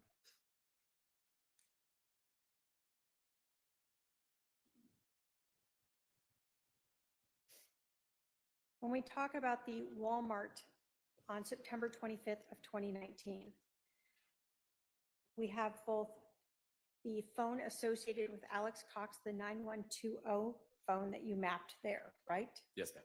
And that mapping was again using the GPS and Wi-Fi. Yes, ma'am. As reported to Google. And that was, you were able to map that within as small as 16-meter radius. I believe that's correct, but I'd have to look at the page to ensure the Okay. margin of error. Just gonna throw this one up to make it even faster.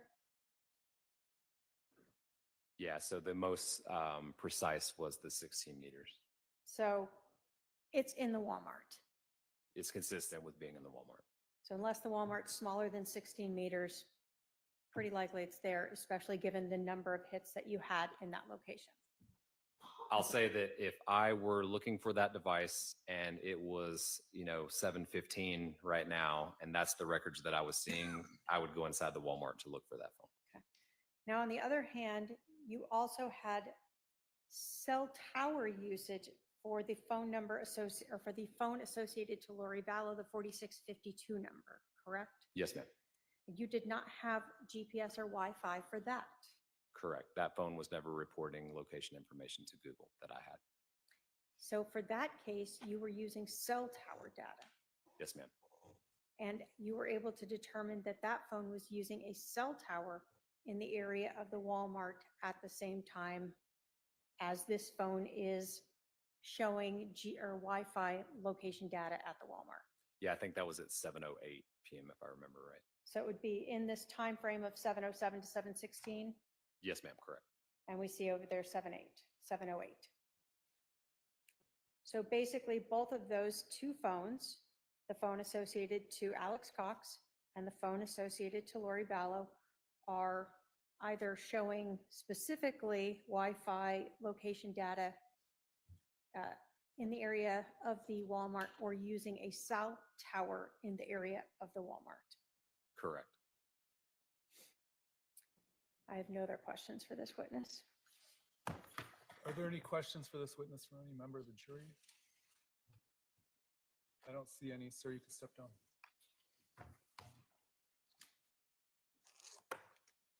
Your Honor, at this time, the state is going to rest. All right, the state has rested. That means the state's done with its presentation of the evidence in this case. At this time, we'll take our noon recess. Please be back in the jury room, ready to go at about 1:20 p.m., please. 1:20 p.m. Please remember the admonition. All rise for the jury.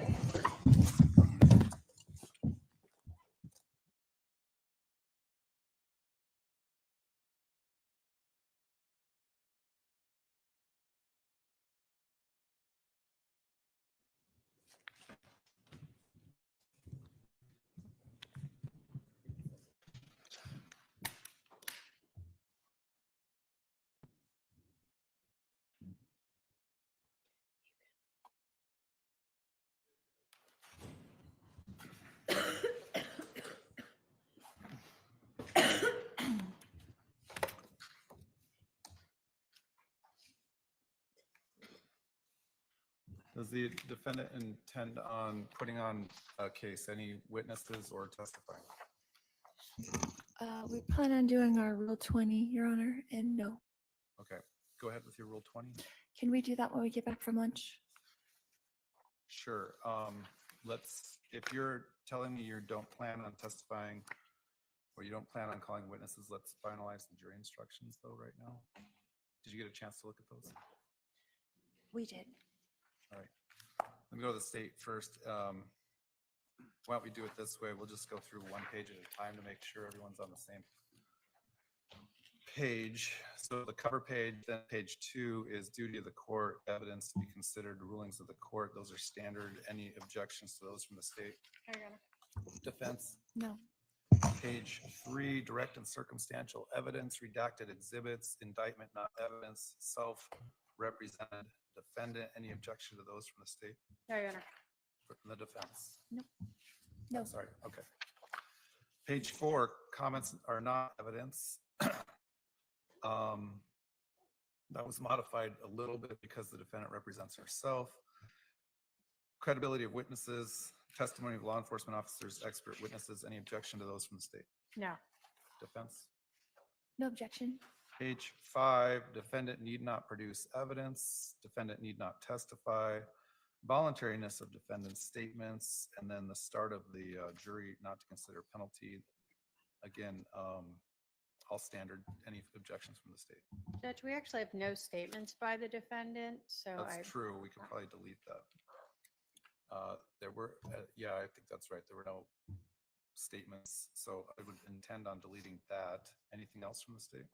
No, Your Honor. How about from the defense? No, we agree. You agreed that that should be deleted? Correct. Okay. Page 6, presumption of innocence, burden of proof, evidence of any kind, voluntary act. Any objection to those from the state? No. Defense? No objection. Page 7, the absence of other participant, motive, and then the charged offense starts with the charged offense and then defines what is first degree premeditated murder. Any objections from the state? No. From the defense? No objection. All right, page 8, definition of premeditation. Then we have the elements of conspiracy, scope of proof of conspiracy, and proof of membership in a conspiracy. Any objection to those from the state? No. Defense? No objection. Page 9, definitions, intentionally, knowingly. A part of the accomplice. Any objection to those from the state? No. Defense? No objection. Then top of page 10, accomplice, act, and I don't know why aggravated assault. think I that's- must have left that in from the last one. I'm going to delete aggravated assault. I think that was on the crime prevention from our last trial. So my mistake on having that in there. I'll delete that. Other than that, any objections from the state? No. Defense? No objection. And then we have the jury foreperson and the closing instruction. Any objection to those? No. Defense? No objection. And then we have a form of verdict. Any objection to that from the state? No. Defense? Oh, I'm sorry. No objection to it. All right. Any others that I haven't included that the state has requested? No, Your Honor. Defense? Your Honor, we would ask for mere presence just because they put up the videos of me being at the storage unit at that time. Well, mere presence would apply to the crime scene itself. I understand that, but would I think think. it would cover it. I don't think it's applicable, but I don't mind including it if the state agrees with the state's.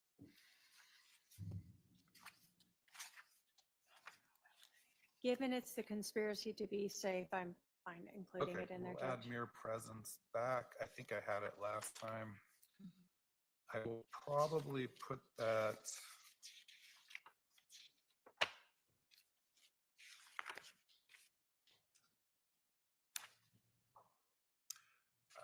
How about if I put that right behind absence of other participant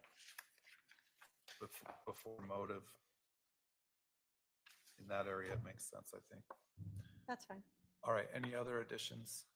That's All right, it, so Your when Honor. we come back from lunch at 1:20, the defendant will do her Rule 20 motion. When the when the jury comes back in, I'll turn to the defendant who is telling me she's going to rest her case at that time, and I'll read the instructions, go right into closing arguments. All right, thank you.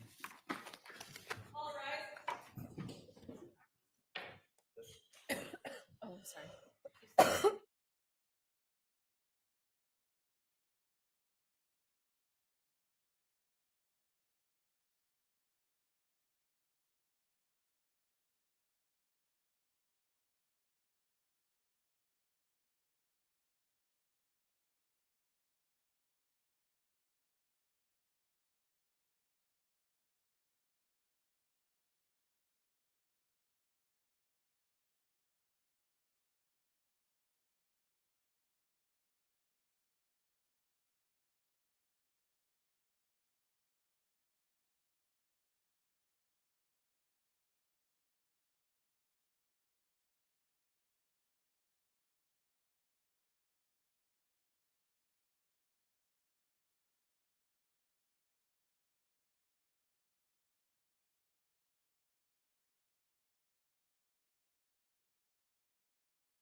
All right, we're back on the record. State of Arizona versus Daybell, CR 2022-001242. The parties are present. Ms. Daybell, go ahead. With a Rule 20, Your Honor? Yeah. Okay. The court must enter a judgment of acquittal on any offense charged in an indictment if there is no substantial evidence to support a conviction. Conspiracy to commit first-degree murder requires the state prove that I, one, agreed with another, in this case Alex, that one or more of us would engage in conduct that equaled first-degree murder, and two, that I intended to promote or assist in the conduct. The only evidence that has been presented simply establishes that I have been seen on video placing items into a storage unit. A phone that is connected to me through an email made phone calls during this time frame, and a Google search relating to Gilbert, Arizona. None of this evidence establishes that I agreed with Alex Cox to engage in conduct that equals first degree. The state has the burden of establishing all elements of an offense have been committed, and thus there is not substantial evidence to support a conviction. All right. Does the state want to respond for the record? Sure. Looking at the evidence in the light most favorable to the state, there is substantial evidence for a jury to find the defendant guilty of conspiring with Alex Cox to commit first-degree murder of Brandon Boudreaux. In this case, in determining if a conspiracy existed, the jury can look at the fact that the defendant went with Alex Cox to buy the burner phone, that she loaned her Jeep to him to be used, that she rented a storage unit, that she Googled how to remove the rear seat, that she hid the tire and seat, and that she created an alibi for her brother by having those two phones interact while he was in Gilbert, Arizona. All right. The standard is whether a reasonable juror could find the defendant guilty, whether there's substantial evidence that a reasonable juror could find the defendant guilty. The state has presented a compelling case that Alex Cox traveled to Gilbert, Arizona and attempted to kill Mr. Boudreaux. There's other circumstantial evidence that establishes that the defendant was aware of Mr. Cox's plans and facilitated those plans and assisted in those plans in several different ways. It's ordered denying the motion for Rule 20. Anything else? All right, just confirming that the defendant doesn't intend on testifying or calling any witnesses. Correct. I would like to again just admit the letter from Tammy. It Oh, was did we- marked. Did we get Just it wanted to marked? let you know that. Okay, 203, for purposes of maintaining the record and any appeal issues, 203 would be admitted for the record, but not to the jury. Anything else? All right, let's bring the jurors in. I'll turn to the defendant when the jury's sat, and the defendant presumably will say that she rests as well. Thank you.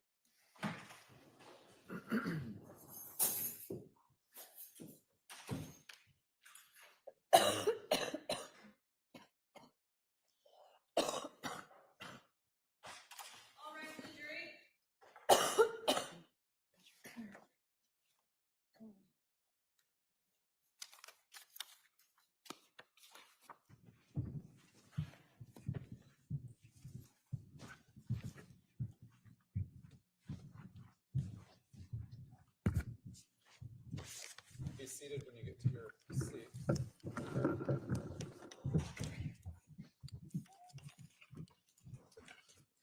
All right, thank you. The jury is now present. Everyone can be seated.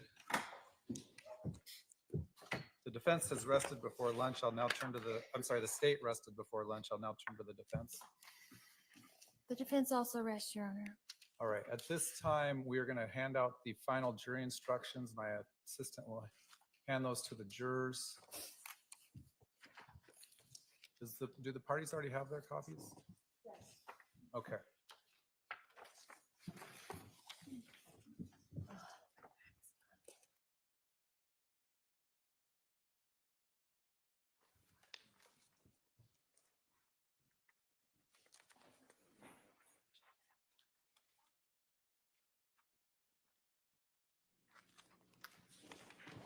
All right, it looks like all jurors have copies of the final jury instructions. Much like the preliminary instructions, you're free to follow along or just listen. I'm going to read these instructions as required. It is your duty as a juror to decide this case by applying these jury instructions to the facts as you determine them. You must follow these jury instructions. They are the rules you should use to decide this case. It is your duty to determine what the facts are in the case by determining what actually happened. Determine the facts only from the evidence produced in court. When I say evidence, I mean the testimony of witnesses and the exhibits introduced in court. You should not guess about any fact. You must not be influenced by sympathy or prejudice. You must not be concerned with any opinion that you feel I have about the facts. You as jurors are the sole judges of what happened. You must consider all these instructions. Do not pick out one instruction or part of one and ignore the others. As you determine the facts, however, you may find that some instructions no longer apply. You must then consider the instructions that do apply together with the facts as you have determined them. You are to determine what the facts in the case are from the evidence produced in court. If the court sustained an objection to a lawyer's question, you must disregard it and any answer given. Any testimony stricken from the court record must not be considered. Admission of evidence in court is governed by rules of law. I've applied those rules during the trial and resolved any issues concerning the admission of evidence. If an objection to a question was sustained, you must disregard the question and you must not guess what the answer to the question might have been. If an exhibit was offered into evidence and an objection to it was sustained, you must not consider that exhibit as evidence. If testimony was ordered stricken from the record, you must not consider that testimony for any purpose.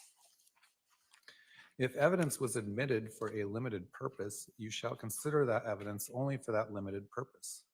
Do not concern yourselves with the reasons for my rulings on the admission of evidence. Do not regard those rulings as any indication from me of the credibility or weight you should give to any evidence that has been admitted. Evidence may be direct or circumstantial. Direct evidence is the testimony of a witness who saw, heard, or otherwise sensed an event. Circumstantial evidence is the proof of a fact or facts from which you may find another fact.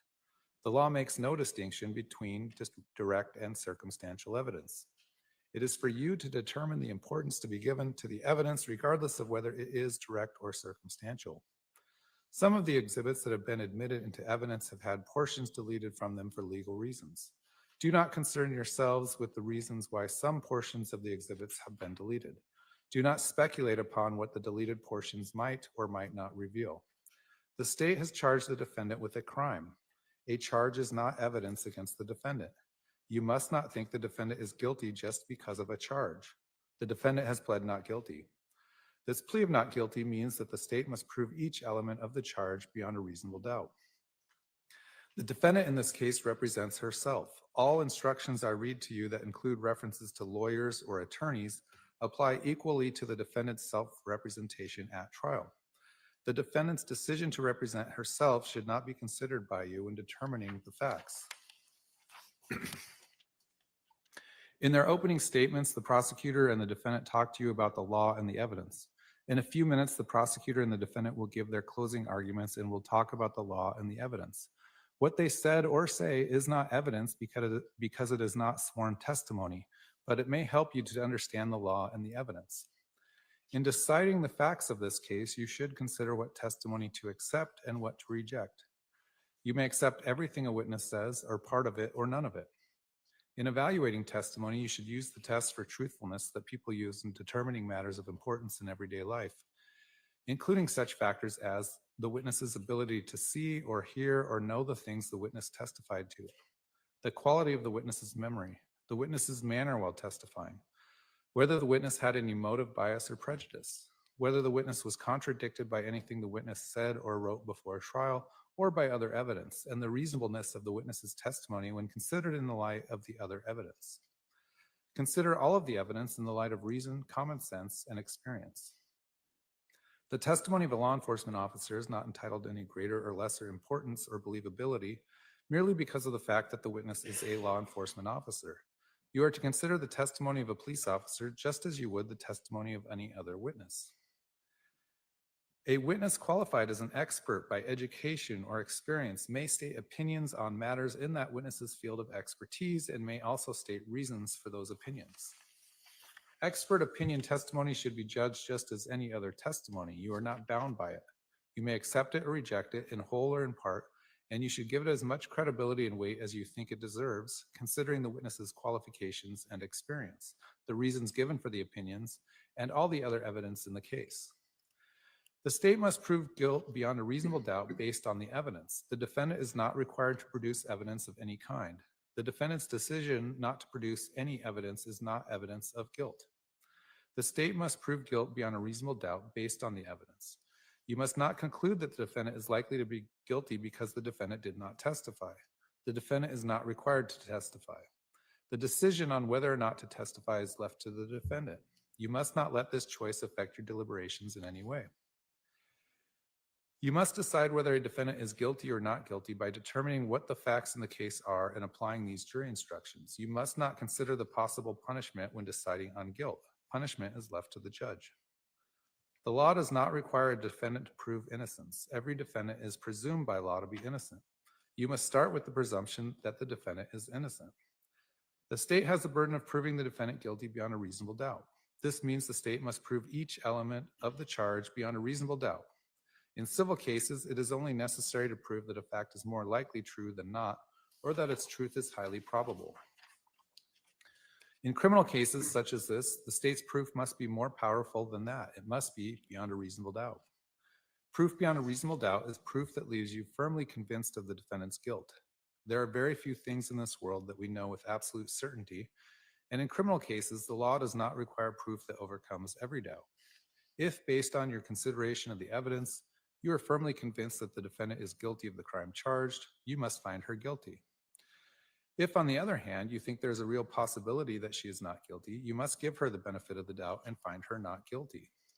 The state must prove guilt beyond a reasonable doubt based on the evidence. The defendant is not required to produce evidence of any kind. The decision on whether to produce any evidence is left to the defendant.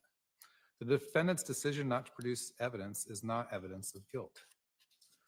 Before you may convict the defendant of the charged crime, you must find that the state has proved beyond a reasonable doubt that the defendant committed a voluntary act.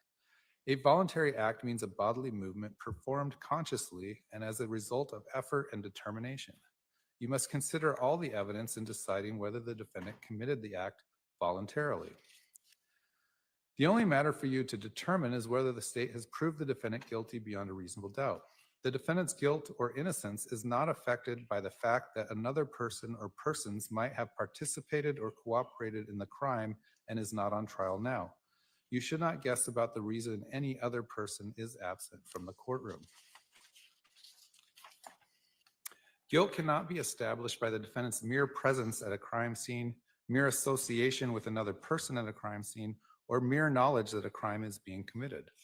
The fact that the defendant may have been present or knew that a crime was being committed does not in and of itself make the defendant guilty of the crime charged. One who is merely present is a passive observer who lacked criminal intent and did not participate in the crime. The state need not prove motive, but you may consider motive or lack of motive in reaching your verdict. I will now tell you about the crime with which the defendant is charged. Count 1, conspiracy to commit first-degree murder. The crime of conspiracy to commit first-degree murder requires proof that the defendant, on or about October 2nd, 2019, with the intent to promote or aid in the commission of first-degree murder, agreed with Alexander Cox that at least one of them or another would engage in conduct constituting the offense of first-degree murder.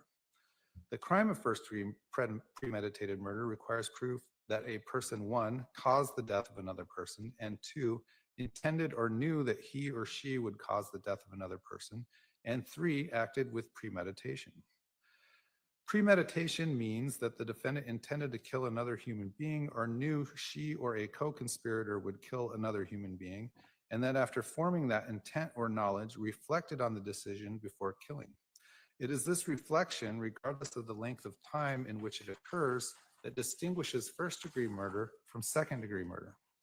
An act is not done with premeditation if it is the instant effect of a sudden quarrel or heat of passion. The time needed for reflection is not necessarily prolonged, and the space of time between the intent or knowledge to kill and the act of killing may be very short.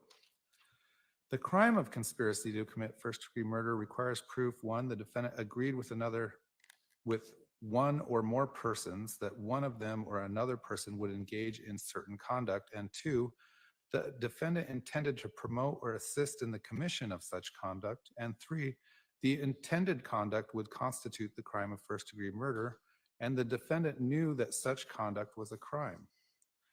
To prove a conspiracy, it is not necessary to show a formal meeting or an express agreement. A conspiracy may be inferred from circumstances showing a common criminal objective and does not require proof that all means set forth in the charging document were agreed upon or actually used, nor that every person involved was a member of the conspiracy.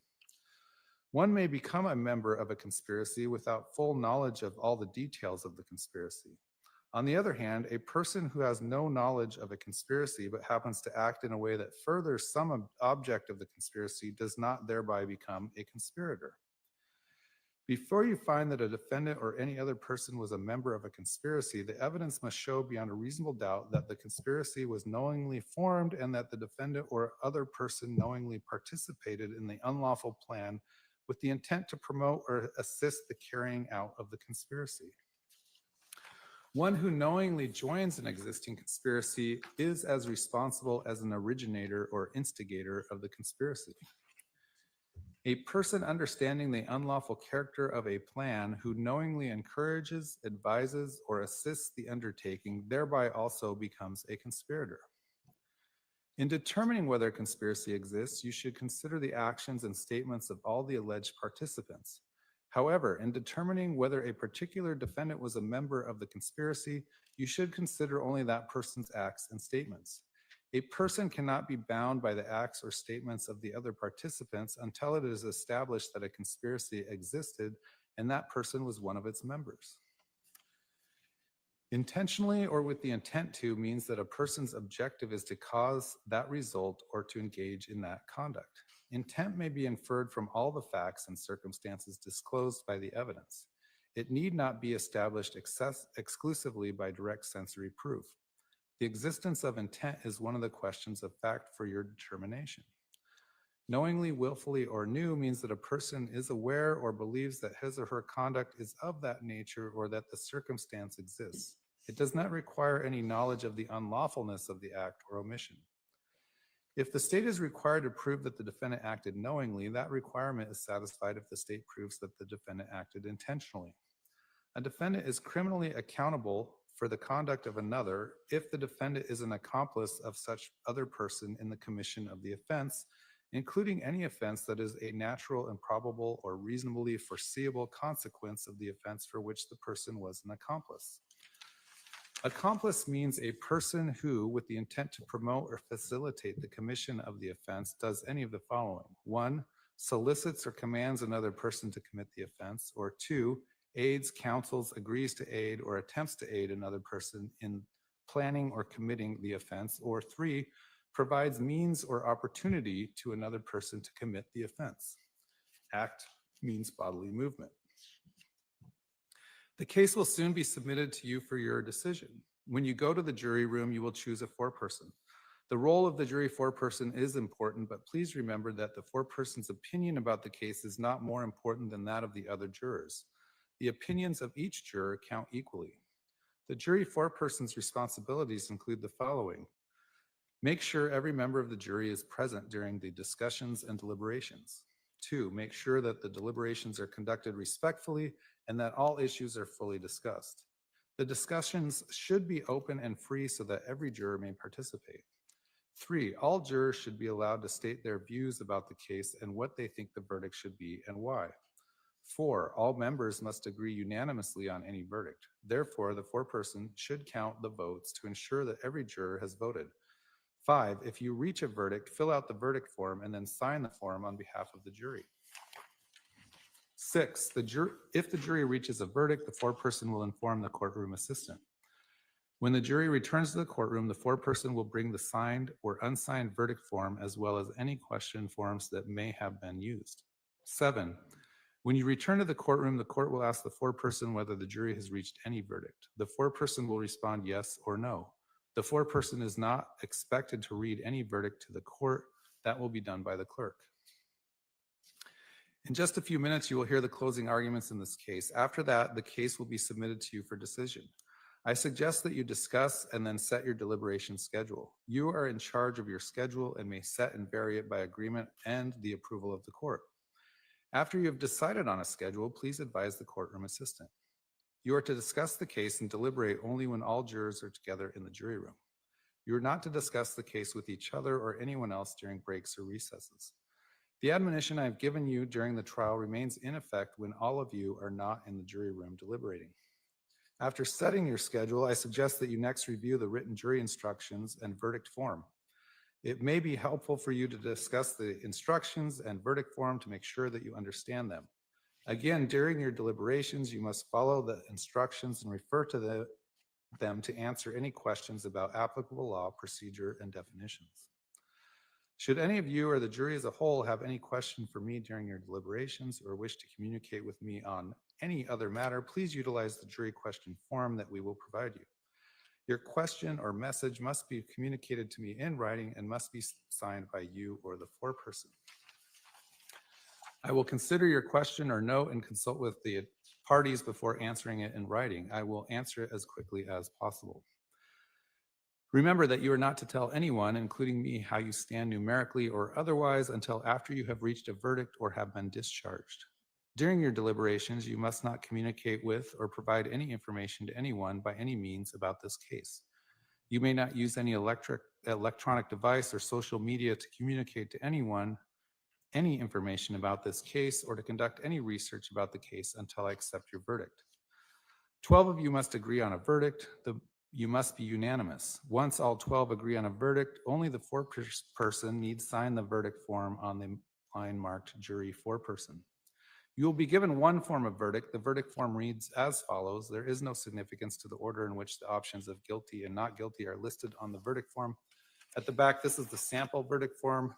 You'll get an official verdict form from the clerk. But this is the sample verdict. Count 1, conspiracy to commit first-degree murder. We, the jury, duly impaneled and sworn in the above entitled action, upon our oaths, do find the defendant, Melani Daybell, as to the crime of conspiracy to commit first-degree murder occurring on or about October 2nd, 2019, as follows. Check only one, and the options are not guilty or guilty. The state can proceed with its closing argument. Treya, the mic up there. We're going to put a mic up on the podium.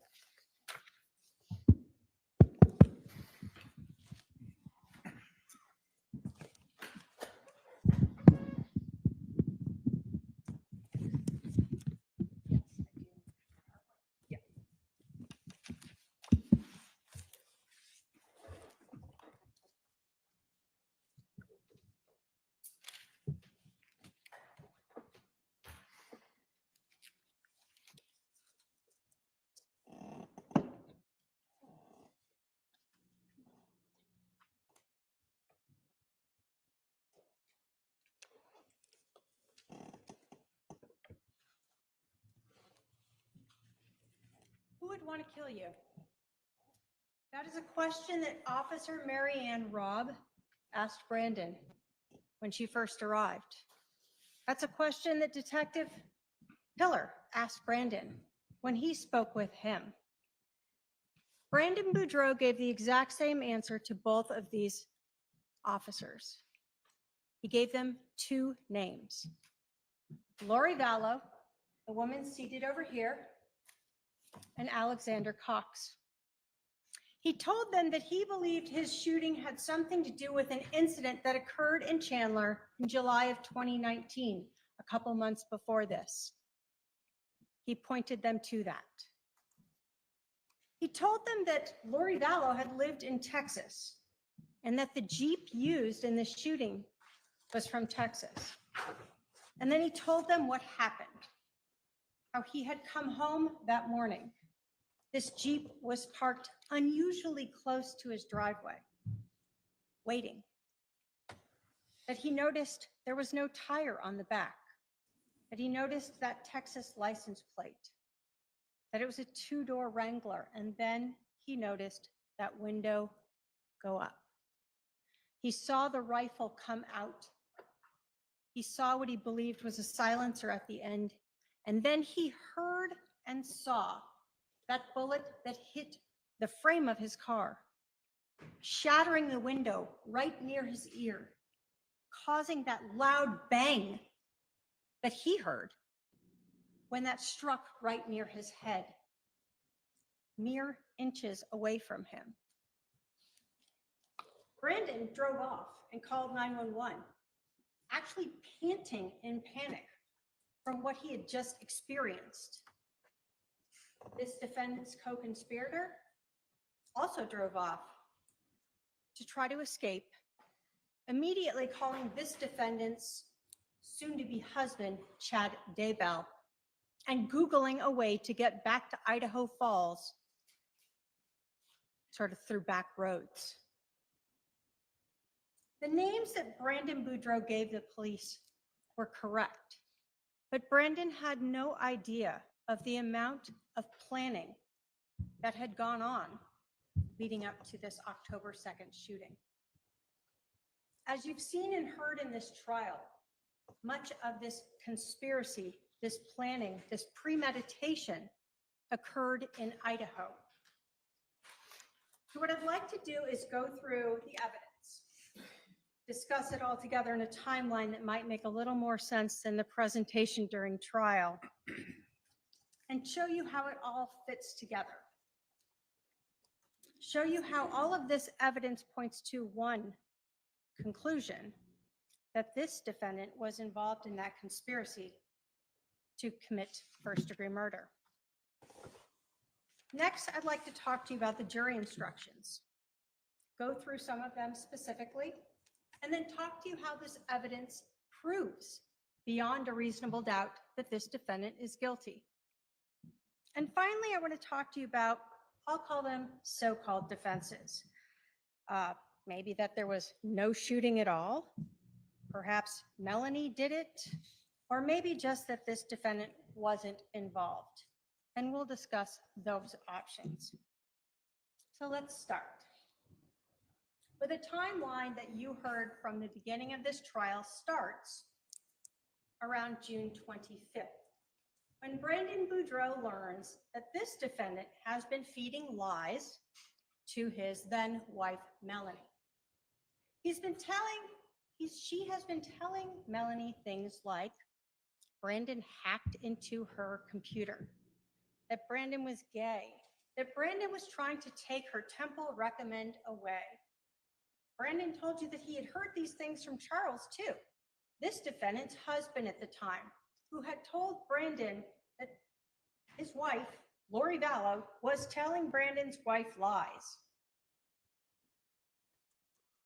What did we learn from this? Brandon, in fact, texted Lori about this, told her, why are you spreading these lies about me? Why are you destroying my marriage? And as you learned, she didn't respond. Then you heard about that July 11th, 2019 incident in Chandler, Arizona. The one that Brandon, both to Officer Rob and to Detective Pillar, said, this has to do with this incident. What you learned from Detective Duncan, who came here, was that on July 11th, there was an incident. Lori Vallow was there. It was at her house, and Alex Cox was there. In her garage was that 2018 Jeep Wrangler with the Texas plates LWD 0997. And you learned that Alex Cox has his own vehicle. He doesn't need to borrow his sister's. He can drive his truck anywhere he wants.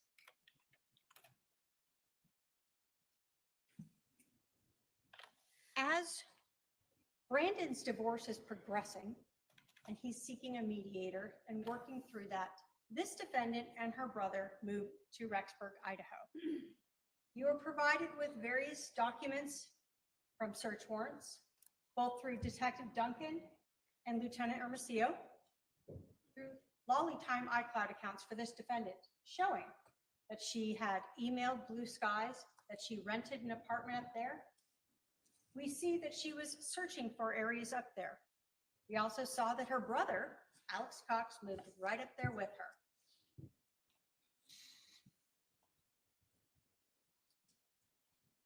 Now, you heard from Brandon that part of their divorce Melani moved into her own residence. And they put their community home up for sale.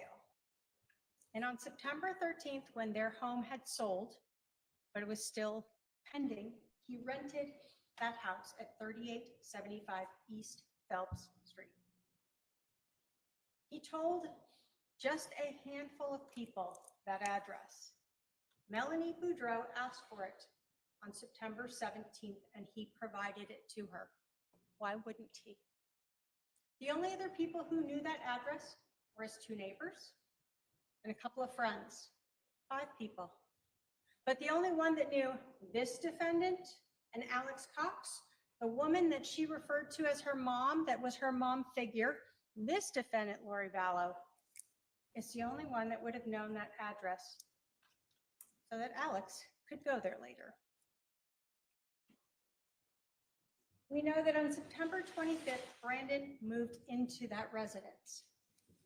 And he moved in early because his then soon-to-be ex-wife was leaving out of town. We know in the same time period, Melani knows the address. The plan is already starting. Alex is searching for places to shoot. He is also looking for tint shops. Not a tint shop for his Ford F-150, because if you lay in the back of the truck, of course all the neighbors can see you. He is going to borrow this defendant, his sister's Jeep, Melani Boudreaux's mom. And so he finds a place that will tint that Jeep as dark as possible, so that even in the daylight, no one can see into the back, so he can lie in wait.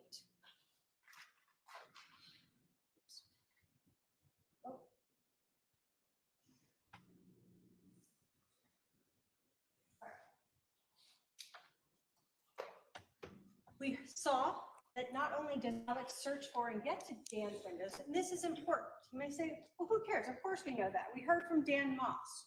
But when you start thinking about the other searches to these Gmail accounts and you want to authenticate them, you know that these are legit. Why? Because here's Alex searching how to get to Dan's, and then what does he do? He shows up there with this defendant's Jeep so that it can be tinted. What do we know? We know again from Dan that they spent $200. They're in Idaho. This Jeep is already tinted. Why would you ever put additional tint on that Jeep? It's not even your primary car. We see Lori Vallow driving her little Nissan Rogue all over the place because you need a vehicle that you can hide in the back of and that you can shoot out that back window from.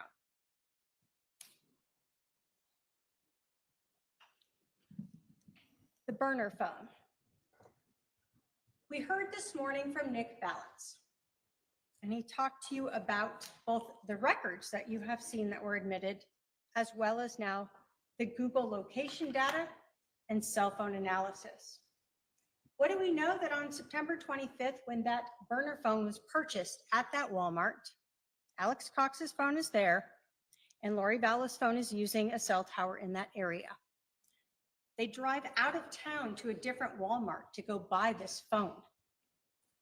Lori Vallow doesn't live in Idaho Falls. She lives in Rexburg, but her phone is in Idaho Falls talking with Melani Boudreaux. What do we know the next day? Alex Cox activates that burner phone. That burner phone is only going to be used for one trip. The trip to Gilbert, Arizona and back.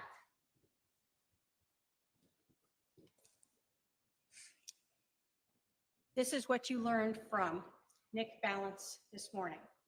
That again, Alex Cox's phone tied to that Google account is showing right there in the Walmart. This defendant's phone is also in Idaho Falls, utilizing a tower at that Walmart.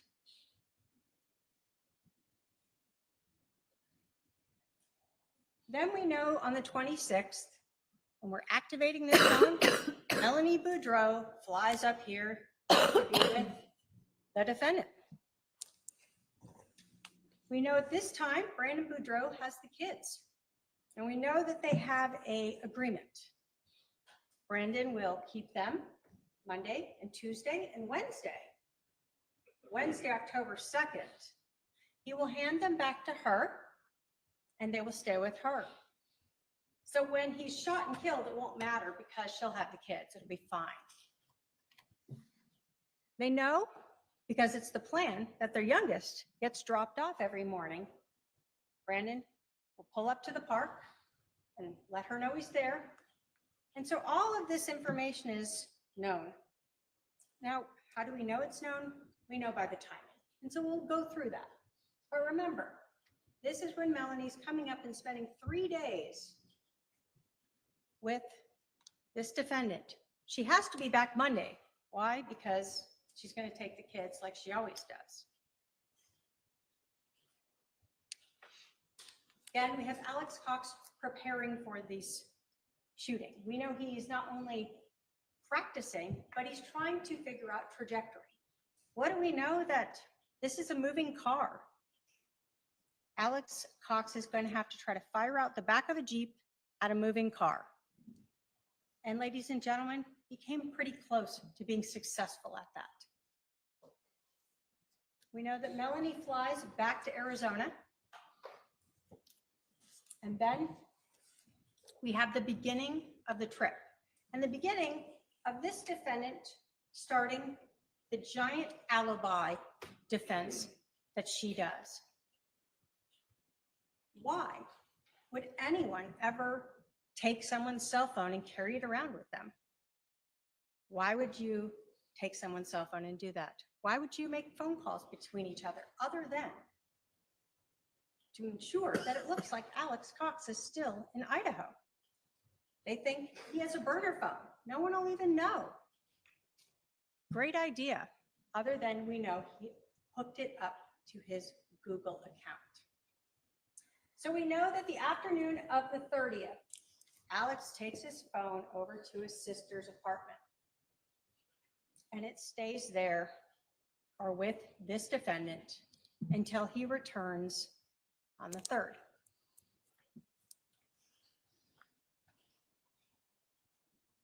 We know that at about 5:15, Lori Vallow searches how to remove the back seat of the Jeep.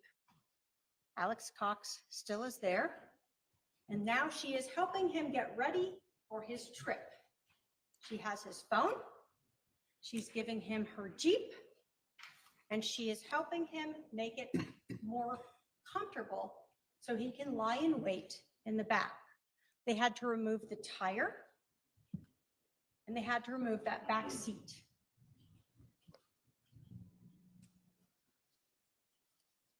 We know that sometime that evening, Alex Cox leaves Idaho and moves towards Gilbert.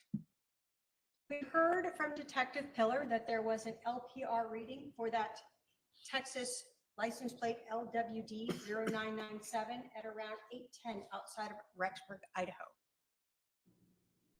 We know from the balance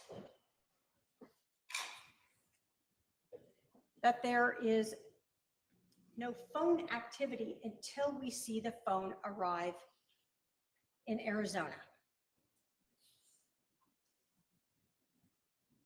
We also know that the Jeep is in Arizona. So we have the burner phone and the Jeep, and Alex Cox is Googling in Arizona. Holbrook, we see that LPR reader showing the Jeep with no tire on the back, so they can open that rear window exactly as Brandon explained. This defendant's Jeep.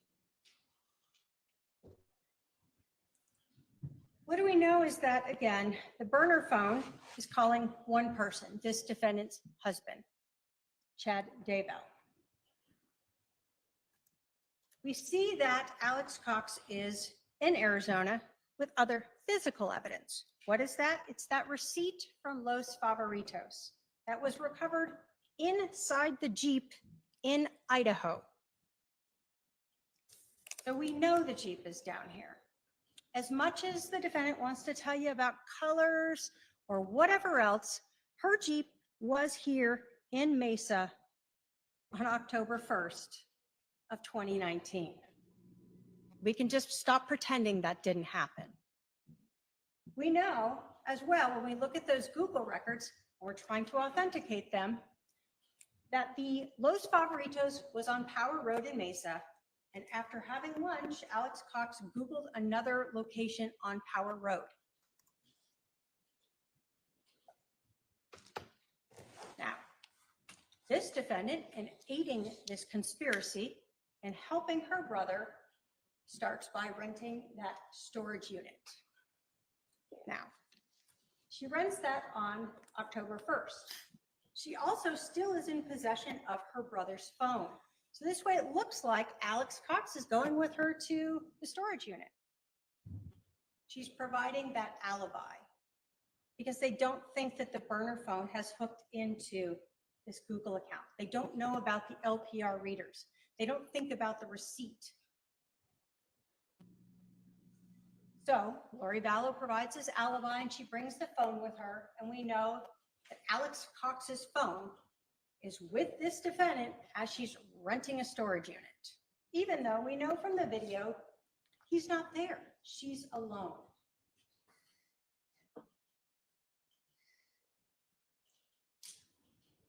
When you watch these videos, and if you want to, they're obviously admitted, you will see one person get in and out of that car, and one person go into the storage unit. That one person is this defendant, Lori Vallow. So even though Alex Cox's phone is here, that's just a ruse. That's her aiding, that's her conspiring, that's her trying to cover up this murder for her brother, who is the shooter.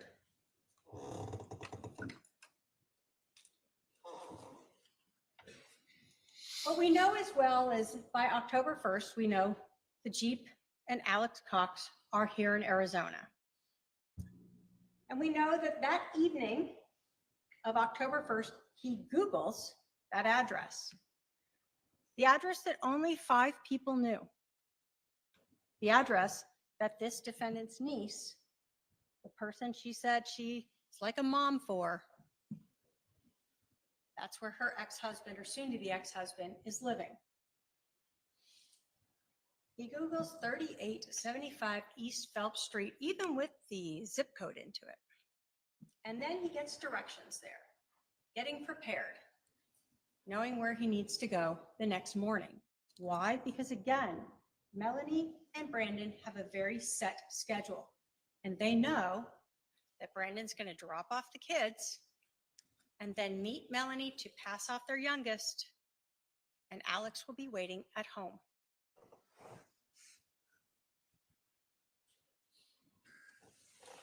We know the next morning, Alex Cox Googles again the address for Brandon's home.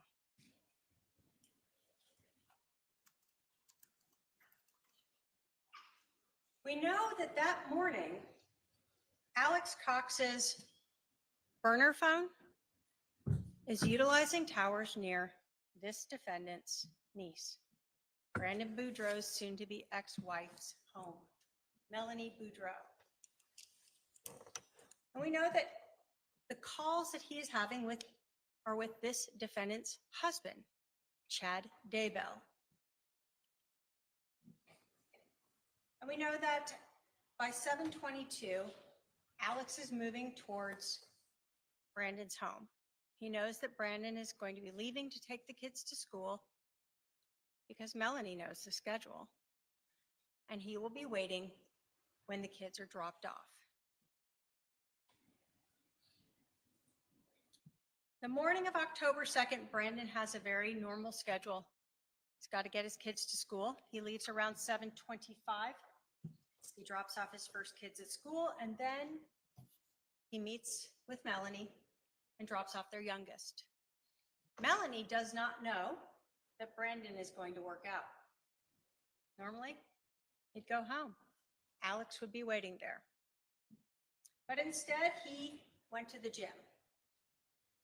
Now again, we've heard a lot of questioning of whether or not a Jeep existed there or not, but we all know that it's this defendant's Jeep. But we also know that a neighbor across the street saw the Jeep there, and not only saw it, but knew something was wrong. He told you that it was parked on the wrong side of the road, nose to nose with that white van, that it was running, that it had really dark tint. And in fact, he told you he was so thinking it was out of place that he actually looked in his rearview mirror to try to just see what the license plate was, and he noted it was a Texas license plate. He told you it was just a dark Jeep, whatever color that is. And we know at this time period again, this defendant's burner, or this defendant's co-conspirator's burner phone is still calling one person, and that is Chad Daybell, this defendant's husband. Now, we know that this defendant has been carrying around Alex Cox's phone. The phone subscribed to him. The one that if you looked at, you'd be like, oh, there's where Alex Cox is. Look at that Wi-Fi. She's been carrying it around, and now she knows if at 7:40 there's going to be a handoff of the kids, we need to make the alibi, 8 o'clock. And so at 8:02 Arizona time, she has Alex Cox's phone call her phone, and there's a fake 24-minute call. Look, Alex couldn't have done that. He's up here in Idaho with me. Of course, Brandon was at the gym, so it's a little early. But still, it's an alibi. Can't have run down to Arizona in those next 40 or so minutes. So we know, of course, that while that fake call is going on, the Idaho Falls burner phone is in Gilbert, utilizing cell towers that are in the area of 3875 East Phelps, and Lori Vallow's Jeep is parked right outside of Brandon's house, waiting for him to return home. We know that 20 minutes before Alex Cox shoots at Brandon, Lori Vallow's phone gets a call from Melani Pawlowski. Here they are, still talking and conspiring, trying to figure out what's going on. Where is Brandon? Brandon returns home about 9:13. Alex Cox has been waiting there now for almost 2 hours. He returns home and sees that Jeep. Just like Robert Abitamarco, he notices it being parked really close to his driveway, and it stands out to him.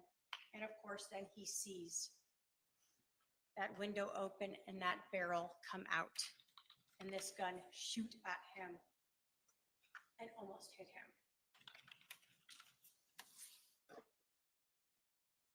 We know from Lynette Mendoza, who had a Ring camera, that just a few seconds before that shooting, her Ring camera had shown a black car, and you just see a bleep of it in the beginning as it kind of jumps, go by that corner.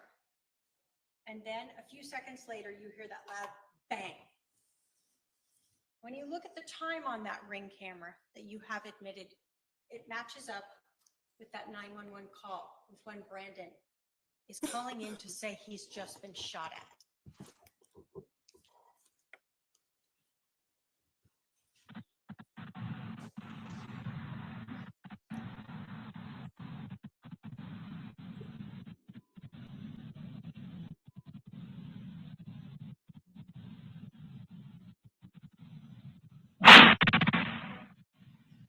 Like Brandon said, loud. You've heard a lot about the color of this Jeep. Even when we look at photos of the exact same Jeep here, they all look a little different. You have the DEA one that looks almost silver, brown, I don't know. You have an upper one from Chandler that looks a different gray with a dark gray, and then you have the one from Dan Moss that looks more greeny colored. What do we all know? They all have the same license plate on them. They're all this defendant's Jeep. So when we're talking about color, that's just everyone's perspective. What do we know in actuality? That Brandon's Tesla was shot by a large round that it hit the corner of that glass that went up into the frame of his vehicle, that it left a divot in the glass, and that somehow the police, in trying to search a giant block radius, were not able to recover those pieces of the projectile. We only have a few fragments of it.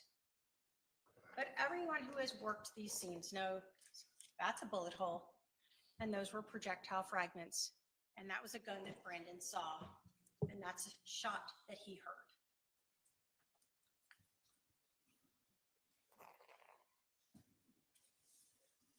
Immediately after hitting Brandon, Alex Cox takes off and is searching for directions out of there. And you saw those, and you saw a map as he went east, and those matched with the cell phone and cell tower records that Nick Balance told you about. Brandon is on the phone with 911. Alex Cox is fleeing because he knows Brandon's alive. We know that the other part is that while this is going on, while Alex is searching for his way home and has been talking to Chad Daybell, knowing now that Brandon's alive, what do? They go hide the tire and hide the seat.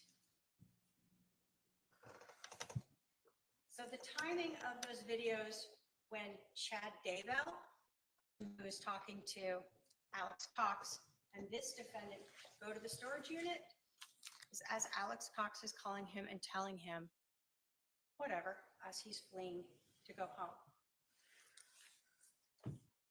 So we know that they arrive there, and you can watch these.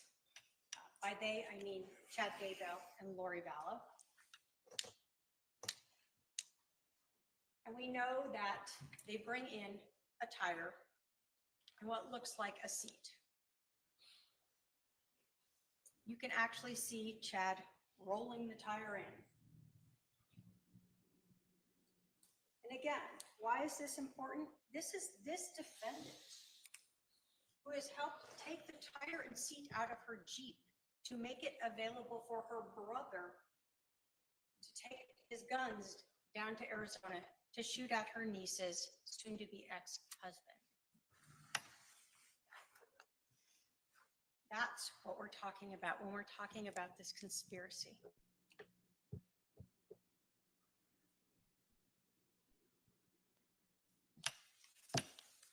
As time goes on after the shooting, we know that, again, that burner phone and that Jeep are returning back to Idaho. In fact, Alex Googles all the way to Idaho Falls Airport. He knows how to get home from there. While he's doing that, again, we're having the storage unit.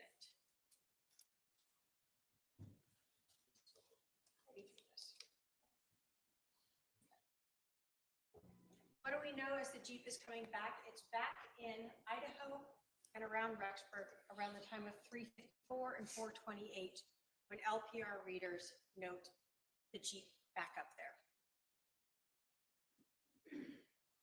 What do both this defendant and Alex Cox do? They're both searching, trying to get the news. Brandon shot? Did he die? Did he live? What happened? Do they have leads?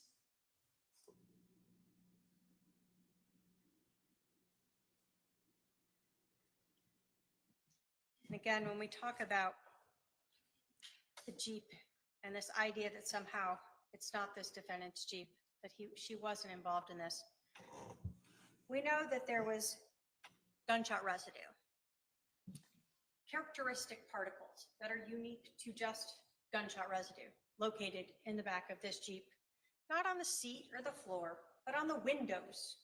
Why? Because when a gun is shot inside of a car, that dust goes everywhere.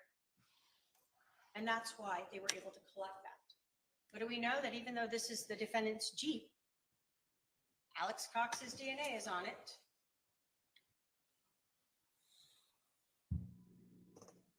So let's talk about the jury instructions. I want to go through a few of them in specifics and then talk to you about the charges. Burden of proof. The state has the burden of proof, as we should. and we always will. You're told that the burden of proof is proof beyond a reasonable doubt. And you're told that proof beyond a reasonable doubt is proof that leaves you firmly convinced of the defendant's guilt. That there are very few things in this world that we know with absolute certainty, and in criminal cases, the law does not require proof that overcomes every doubt. If, based on your consideration of the evidence, you are firmly convinced that the defendant is guilty of the crime charged, you must find her guilty. When we talk about reasonable doubt and that burden of proof, I want to start with what it isn't. Proof beyond a reasonable doubt is not proof beyond all doubt. It's not proof beyond all possible doubt.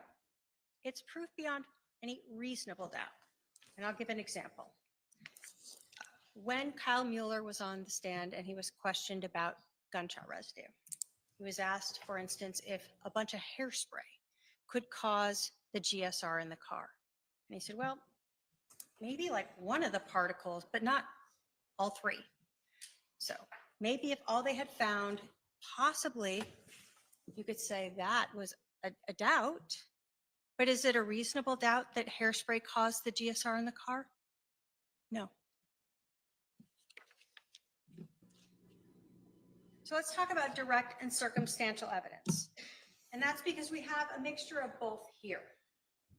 So direct evidence is evidence that a witness saw, heard, or otherwise sensed an event. What Brandon told you about that happened that day. What Robert Abotumarku told you about. That's direct evidence. Circumstantial evidence is the proof of a fact or facts from which you may find another fact. And you're told the law makes no difference between direct and circumstantial evidence. So I'm going to give you an example here as well so that we can understand what you can do with circumstantial evidence and why it is so important. Assume you are seated on a beach and it's in a cove and you can see on each side you lose sight of people. While you're sitting there, you're the only person on the beach, there's no footsteps there, and you see a person come from your left, walk in front of you and go to your right. They go around a corner, you lose sight of them. A couple minutes later, someone comes in and says, hey, did you see anyone come by? And you say, yeah, they just went that way. That is direct evidence. You saw it. Now imagine you're on that same beach, same situation. Sand is smooth, you close your eyes for 5 minutes. When you open them, you see footsteps now on the beach. You can see the toes and the heel. So you can see the direction as it crossed again from your left to your right, but you don't see a person at all there. You know your eyes have been closed for about 5 minutes. Someone comes up and says, hey, has anyone gone by? And you go, yeah, I mean, in the last 5 minutes, someone went that way. That is called circumstantial evidence, and you are able to infer from that that someone went by. So let's talk about the crime. The conspiracy to commit first-degree murder requires that the defendant on or about October 2nd, 2019, with the intent to promote or aid in the commission of first-degree murder, agreed with Alexander Cox that at least one of them or another would engage in conduct that constituted first-degree murder. I'm going to go through a few things that I'm going to talk about them all together, because these jury instructions really have to be considered as one. So conspiracy.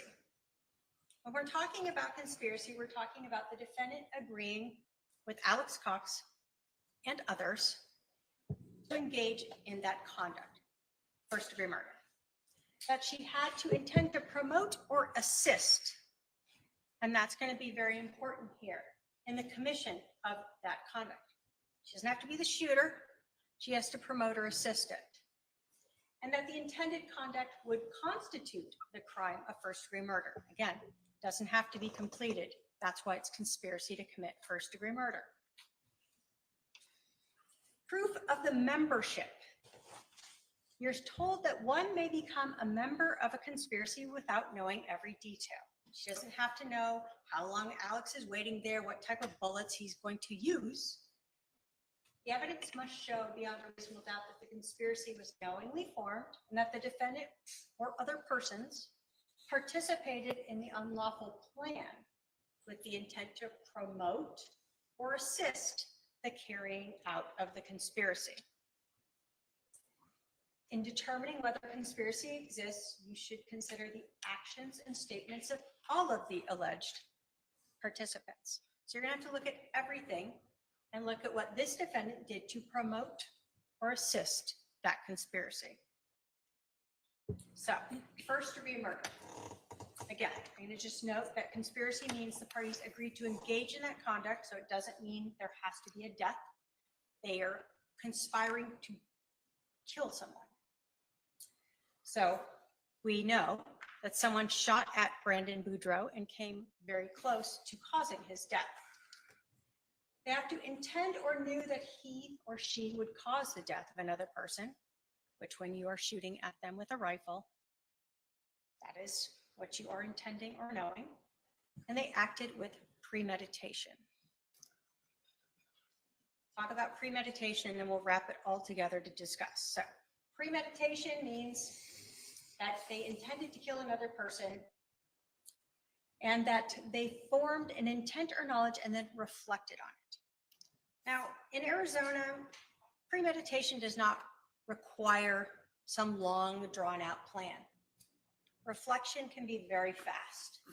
But in this case, we have premeditation that is days and weeks before this. We're talking about September 23rd, 24th, 25th, all the way through up to October 2nd. So this premeditation is above and beyond what is required by the law. This defendant started helping when they went to buy that burner phone, when she loaned her Jeep to allow it to be tinted, when she Googled how to remove that rear seat, and they took off the tire, and she kept it with her. Then she rented a storage unit and put it in there. When she kept her brother's cell phone and kept it with her as she went around Idaho, and when she made that call between those two phones, right around the time of when the shooting was supposed to occur. That is the aiding and the promoting done by this defendant. That is her acts. That is the conspiracy. But again, you look at all of the evidence to see how does that fit in. It's not just someone holding someone's phone. If that were it, sure, we might wonder what's going on. But you can't look at these facts simple and separate. You have to look at the actions of everyone and see how that fits in with all the evidence in this case. This defendant didn't just go buy a phone at Walmart and that was that.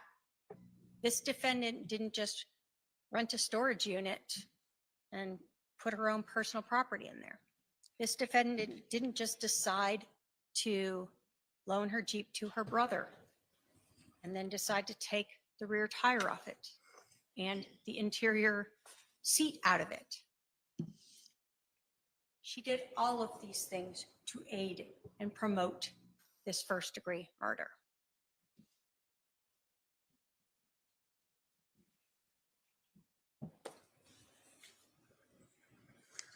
When we're talking about defenses in this case,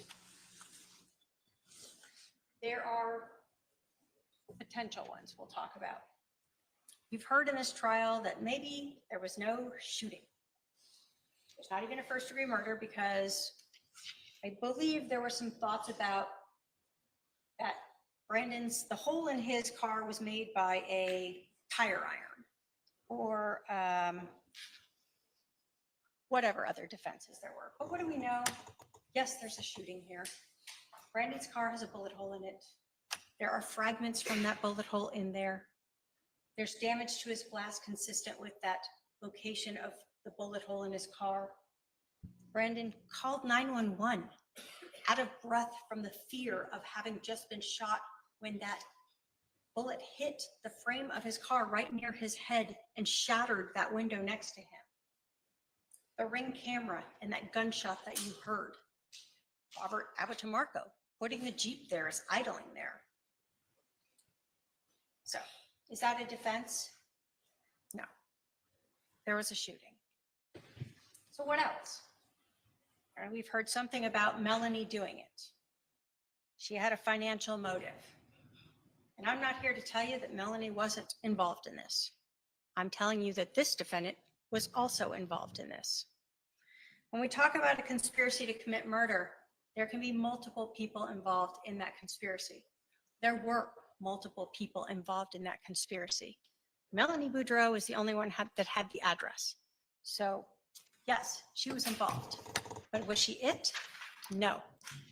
This defendant helped ensure that her brother could help Melanie by killing off her soon-to-be ex-husband, by loaning him the Jeep, by helping make the Jeep available and accessible to fire out of, removing that rear tire, removing the seat, allowing him to put the dark tint on it, and taking it with him.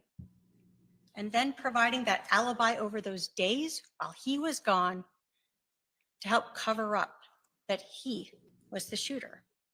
I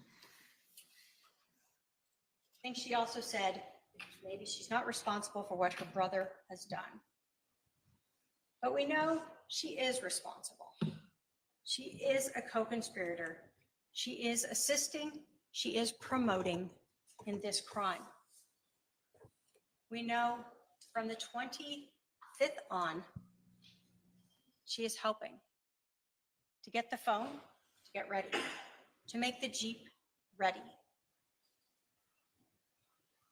to cover up for her brother, to hide those extra parts, to Google how to even get the Jeep ready, and eventually also trying to figure out what went wrong so they could then determine what to do after. Brandon Boudreaux knew who was involved. He may not have seen who did this. The defendant has tried to explain away the evidence and questioning witnesses, asking if it's possible for a single piece of evidence to mean something other than what everyone knows it means. Is it possible that a Coke bottle broke in the street and one little shard stayed there right where Brandon Boudreaux's Tesla was located when it was shot? A shard that looks just like the glass from his car in the driveway, inside the seats. Is it possible that a tire iron made that bullet hole in the Tesla? Is it possible that the GSR on the Jeep is hairspray and fireworks? Is it possible that a Jeep with Texas plates belonged to someone else who wanted to kill Brandon? Is it possible that Alex was in Idaho and called her on October 2nd at 8:02 for those 24 minutes? Don't fall for the defendant's questions about what is possible when the evidence shows exactly what occurred. The only explanation when we look at all of the evidence together is that this defendant conspired with her brother and others to try to kill Brandon Boudreaux. The state asks you to look at all of the evidence, not just the is it possibles, and find the defendant guilty of conspiracy to commit first-degree murder. Thank you. All right, the defense can give its closing argument.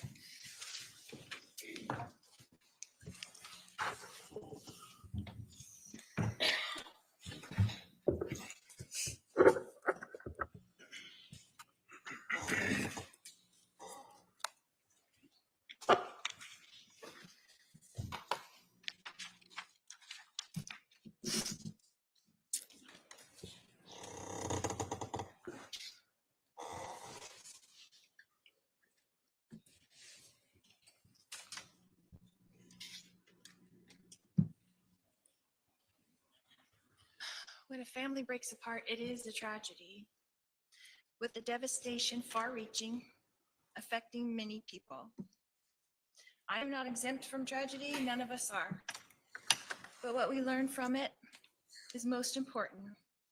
Because of this experience, I've studied the law and the judicial system, and that knowledge will stay with me forever.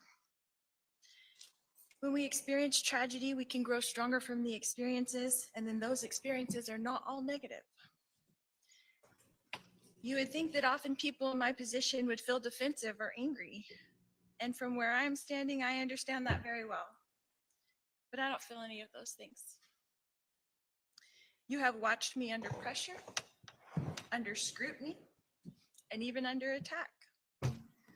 And I have shown you that I'm not on any of those things. I'm going to object to character This- evidence and testimony that's not in Sustained. evidence. Ms. Daybell, can I have you pull that microphone a little closer, please? You can't be upset with people who are forced to look at your life from a distance or judge it through a lens that's being intentionally distorted or being at least very limited. Like the lens the state has shown you on this event. There's so much more going on that is not included to your view. The law prevents some of these things from being shared I'm in going to trial. object, Your Honor, to improper. Sustained. You have seen opinions formed by strangers trying to put together a narrative. I have shown you that basically there is no defense to what a person did not do or did not participate in. Other than what you've seen, which is no evidence that I made an agreement to commit a crime, because no such evidence exists. So I'm not defensive. I'm not angry. Nobody has all the pieces to this puzzle. It is complex. Like most families, this is a complex issue. And like the state, I was not there. But there is no agreement, no plan, no game. I am no stranger to tragedy. The breaking up of a family is tragedy. On June 25th, 2019, Brandon Boudreaux decided that I was responsible for his family tragedy. And I'm really sorry that he feels that way. No, Your Honor, I'm going to object again to testimony. All right, the jury is reminded that what is said in closing statements or closing arguments is not evidence, it is not testimony. The intent of the closing argument is for each side to argue what the evidence shows. Go ahead. I did and have supported my niece Melanie when she suffered tragedy as a young child and during this terribly difficult time in 2019.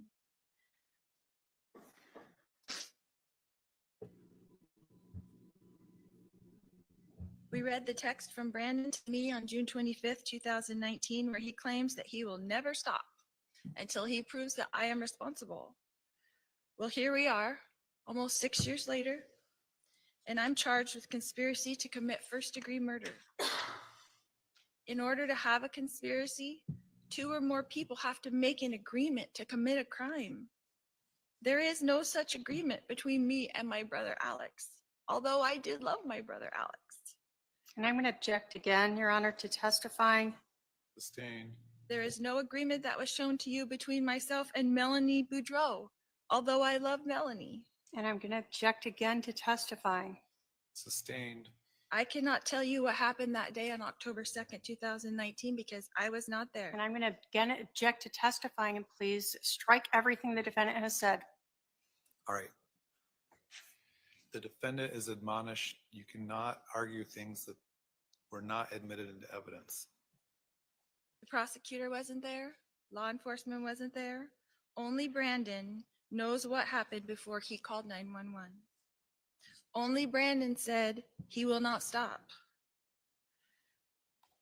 The fact that I supported Melanie in her time of need does not make me against Brandon. I had nothing to gain by Brandon being hurt. Brandon has worked with law enforcement for almost 6 years to make sure that I Your pay a Honor. consequence. I'm going to object to misstating the evidence. Sustained. The jury will determine what the evidence did and did not show.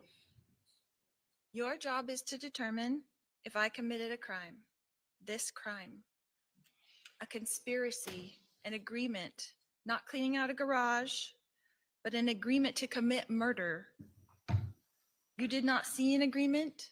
You did not hear an agreement. You heard Detective Duncan say that he had spent hundreds of hours going over my iCloud accounts. They have 19 years of my accounts, text messages. And I'm going to object to calls. misstates the evidence and no. If I- there was an agreement. Hold on. The objection sustained. The jury is reminded that they will determine what the evidence did and did not show. Go ahead. If there was an agreement, they would have showed it to you. There is no agreement.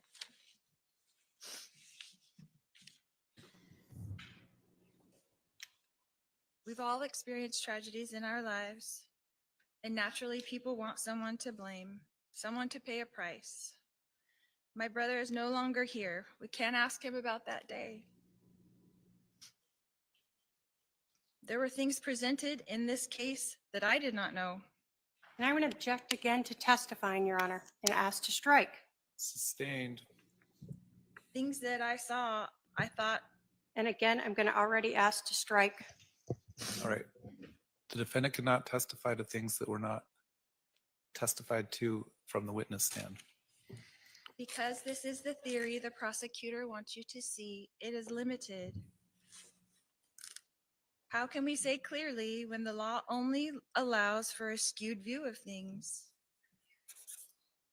The devastation this family has gone through is the tragedy. After almost 6 years, it's time for healing. Thank you. State wish to give a rebuttal, close. Thank you. All right, the state has the burden to prove the defendant guilty, and since they have that burden, they have the right to open and close the argument. Go ahead.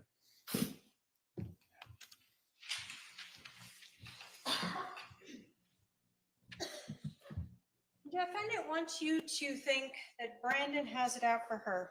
She has tried to insinuate that Brandon was involved with working with Detective Pillar for years just to get her. But what you heard was that Brandon has actually been working with law enforcement on multiple investigations. And that in fact, Melani Boudreaux is a subject of multiple investigations. So again, as the defendant sits up here and tries to portray and paint a picture for you of her innocence and sadness and family tragedy, she again misrepresents what was told to you at trial. She tells you there was no plan, but she ignores the facts and the evidence of a very obvious long plan. A plan that started when she began, this defendant, Lori Vallow, meddling in Melani and Brandon's marriage. And when that marriage was finally ending, this defendant continued to help her cousin, or her niece, Melani. She continued to aid her. And what we see in every one of these bits of evidence is a core group of people. This defendant, her brother Alex, Melani Boudreaux, and Chad Daybell. The four of them working together. Do we need to have words, a video? No, we do not. That is why there is that jury instruction on direct and circumstantial evidence, because you look at what is going on here. And it screams to you a conspiracy by this defendant, by Melani Boudreaux, by Alex Cox, and by Chad Daybell to kill Brandon Boudreaux. Every action you see there, the defendant would like you to look at them individually and pretend that they don't all point to what happened on October 2nd. But everything they did leading up to then shows you a way to cover up and prepare for the murder of Brandon Boudreaux. When we talk about a plan and this defendant's actions, the most obvious and screaming piece of information is this defendant holding on to her brother's phone for days, holding on to the 480-351 9120 number for days while her brother is gone with her Jeep, without the rear tire, without the back seat, with a gun with him. That is part of the plan. That is the assisting, that is the promoting, that is the conspiracy that this defendant wants you to pretend doesn't exist. We don't need words. We have actions that are obvious, and they're done by this defendant and her co-conspirators. The state asks you to look at everything together, regardless of how many people want to cry up here, regardless of how many people want to try to testify. This is not evidence. What is evidence is what was presented to you in trial, and each piece of that tells you this defendant is guilty. And so I ask you to find her guilty of the conspiracy to commit murder against Brandon Boudreaux. Thank you. All right, members of the jury, the case is going to be submitted to you shortly, but first, we're going to draw our alternate jurors. Again, we have extra jurors just in case someone becomes sick or is unable to proceed. So we're going to call 3 alternate jurors. If you are an alternate juror, it may be disappointing to get to this stage in the trial and not be in the deliberation process, but I have in the past had to call back an alternate juror to come back in the jury room when a juror is unable to proceed. So the admonition would still apply to you until we call you and let you know that you're excused. If I don't see you again as far as an alternate, I want to thank you for participating in this process. We couldn't have done it without you. Now we're going to use our very scientific method and draw numbers out of a hat here.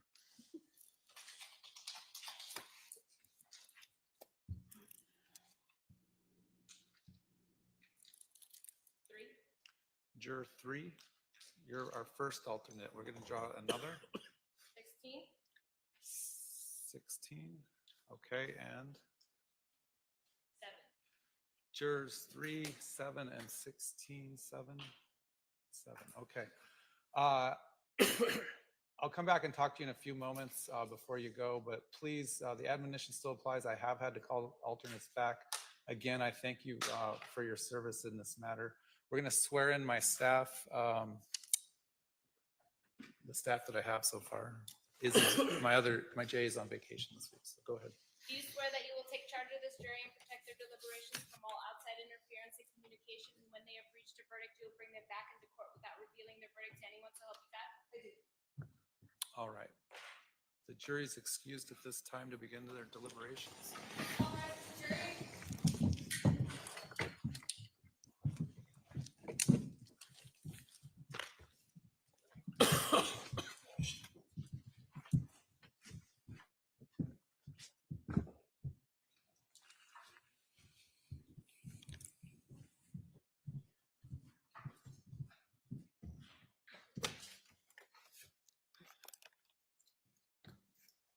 All right, please be seated. The jury is no longer present.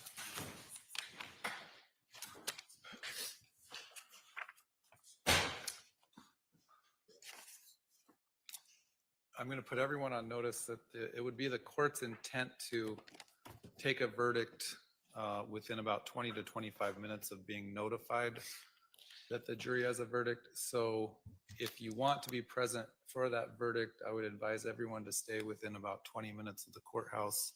In other words, in the immediate downtown area. The state has filed an allegation of aggravating circumstances back in January of 2024. One of those aggravators is essentially kind of an overlap with the finding of dangerousness. What other aggravators would the state intend on proceeding with if there were a guilty verdict? Your Honor, we could just prove the dangerous allegation and accomplice. That would be sufficient. Okay.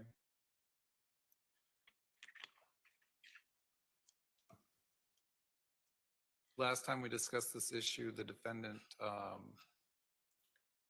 was requesting a probable cause hearing, but also indicated that she didn't want to have an aggravating factors hearing.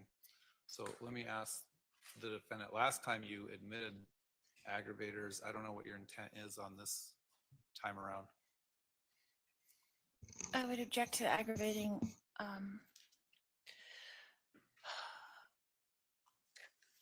Of course, I would object to it. I asked for a 13.5 hearing on it so that those aggravators could have probable cause. If you're going to go forward with them, then I will stipulate to them.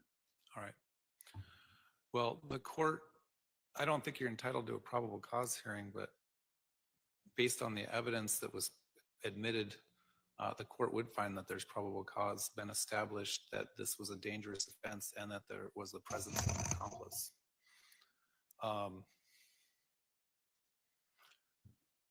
I'll go ahead and prepare the instructions just in case, and then we'll see what the jury does. Please make sure that my assistant has the necessary contact information for everyone. But again, I would ask people to stay within 20 minutes of the courthouse. All right, thank you.